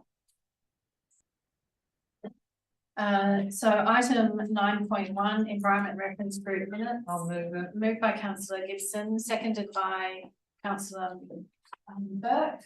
Did you speak to it? No, I put the item. All those in favour? Those against? That's carried unanimously. Item 9.2, Sport and Recreation Reference Group Minutes. Moved by councillor Berge, seconded by councillor Mutton. Is there any discussion? I put the item. All those in favour? Those against? That's carried unanimously. Sustainable Transport Reference Group minutes, moved by councillor Welsh, seconded by councillor Santa. Any discussion? I put the item. All those in favour?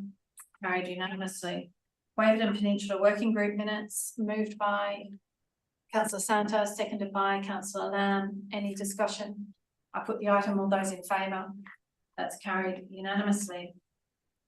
Item 10.1, matters outstanding. I wanted to ask a question. Is there a mover of the? I'll move it. Moved by councillor Gibson, seconded by councillor Lamb, Berge. Councillor Gibson, you wish to speak to it? Yes, I did a notice of motion. It's the one I'm just trying to find it regarding a session on conflict, council's conflict of interest procedures. When is that likely to be held?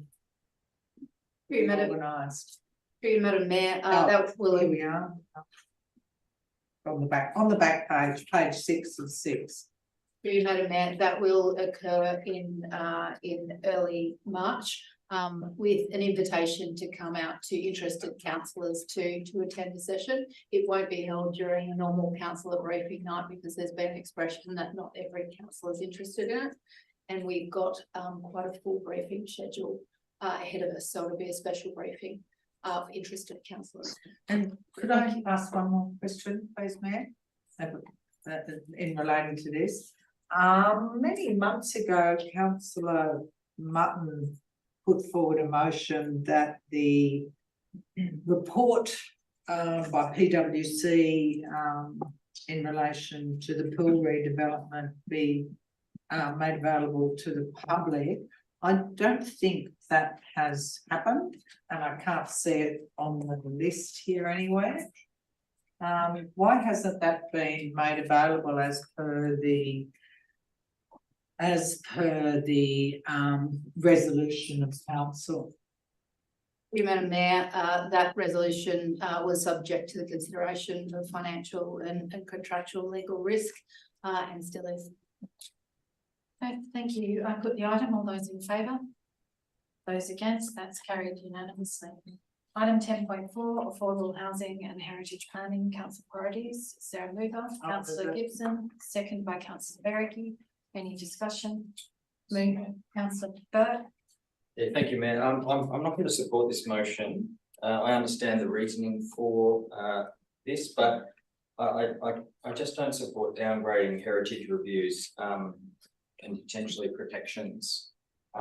As a renter in the area, it is clear for me that the real issue is government engineered hyper demand for housing. If we resolve that, we address the housing crisis and we protect our heritage. That would be a win-win.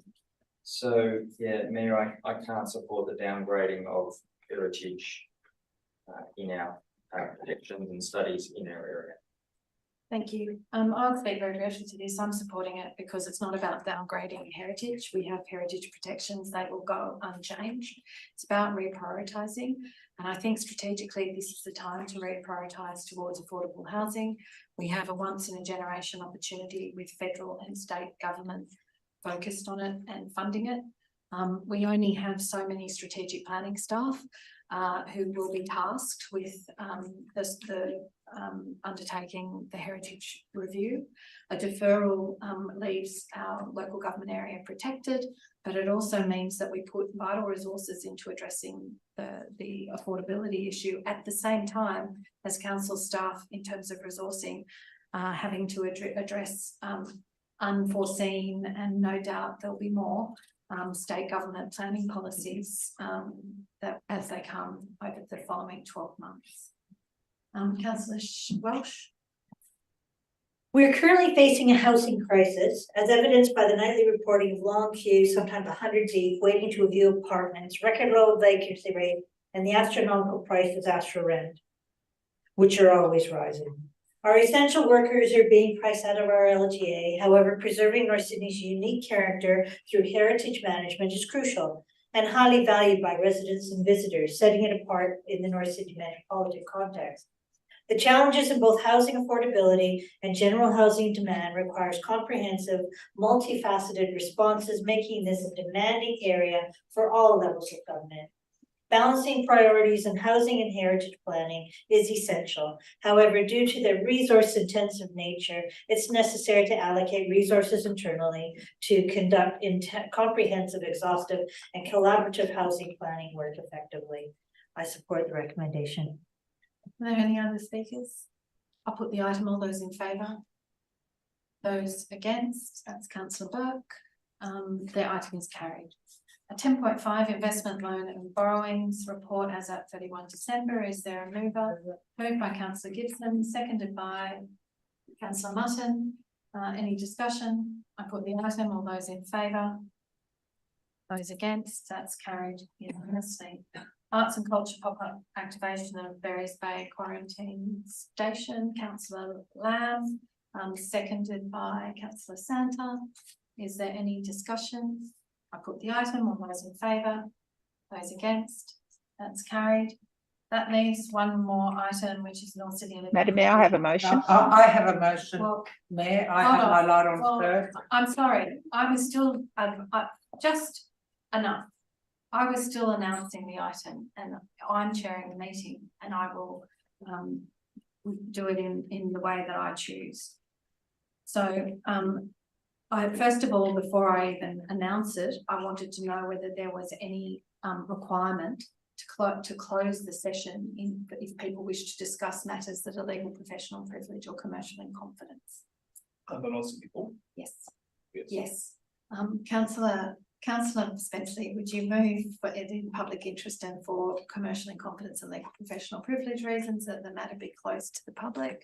Thank you, Mayor. I will move that for legal and professional privilege reasons and the rest of your statement. That we close the meeting to the public. Second by councillor Santa. Can I ask? All those.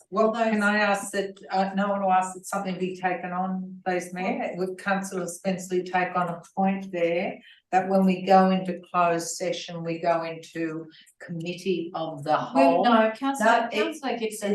I'm ruling you out of order. That's a matter that we decide in the closed session. No, it's not. I'm not going to vote to go into closed session unless we can go into a committee of the whole, and unless the individual voting patterns of Councillor Gibson.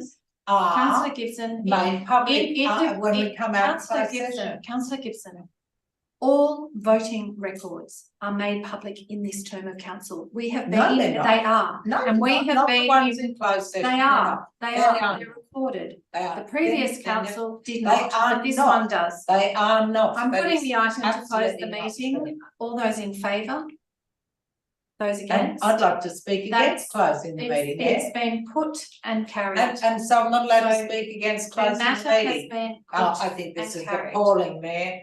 I'm not even That allowed to means speak. I'm not even the allowed to meeting will be speak to a closed. motion to It's close not the a motion to meeting. close. Whoa. Mayor, could I just move or ask, not move now that we've closed the session, just if we could have a 2-minute break or a couple of toilet break? Yeah, certainly. Thank you. And then I'll ask that we go into a committee of the whole so that everyone, this is the most important thing that we have.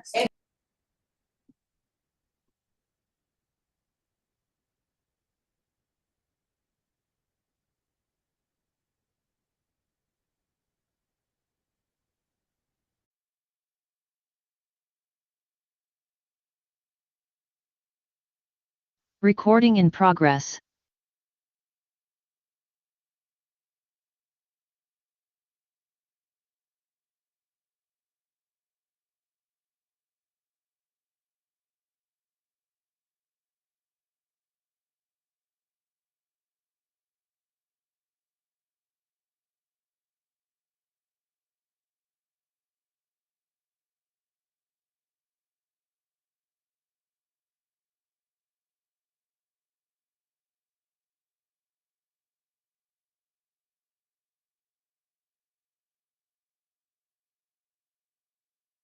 council would be on balance contrary to the public interest, as it would affect council's ability to obtain value for money services.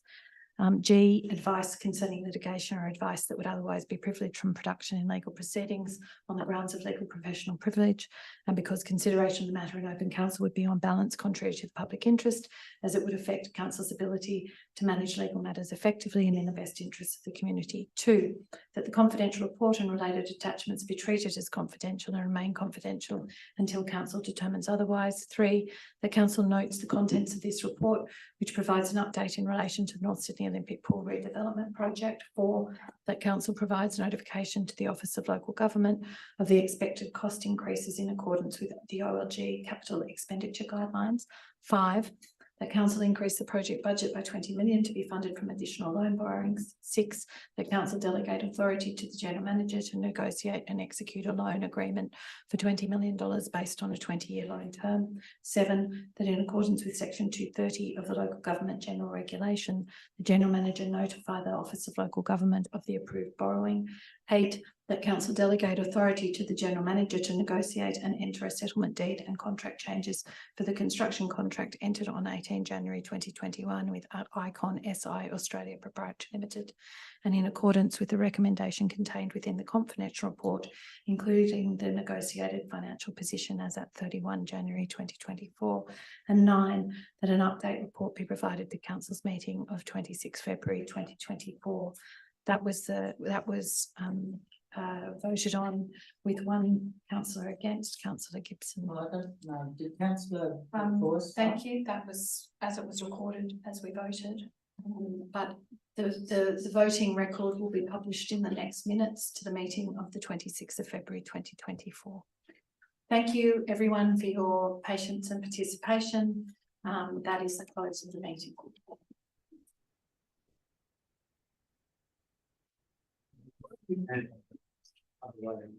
No, you didn't check how we voted, man. You did. I looked. You didn't vote.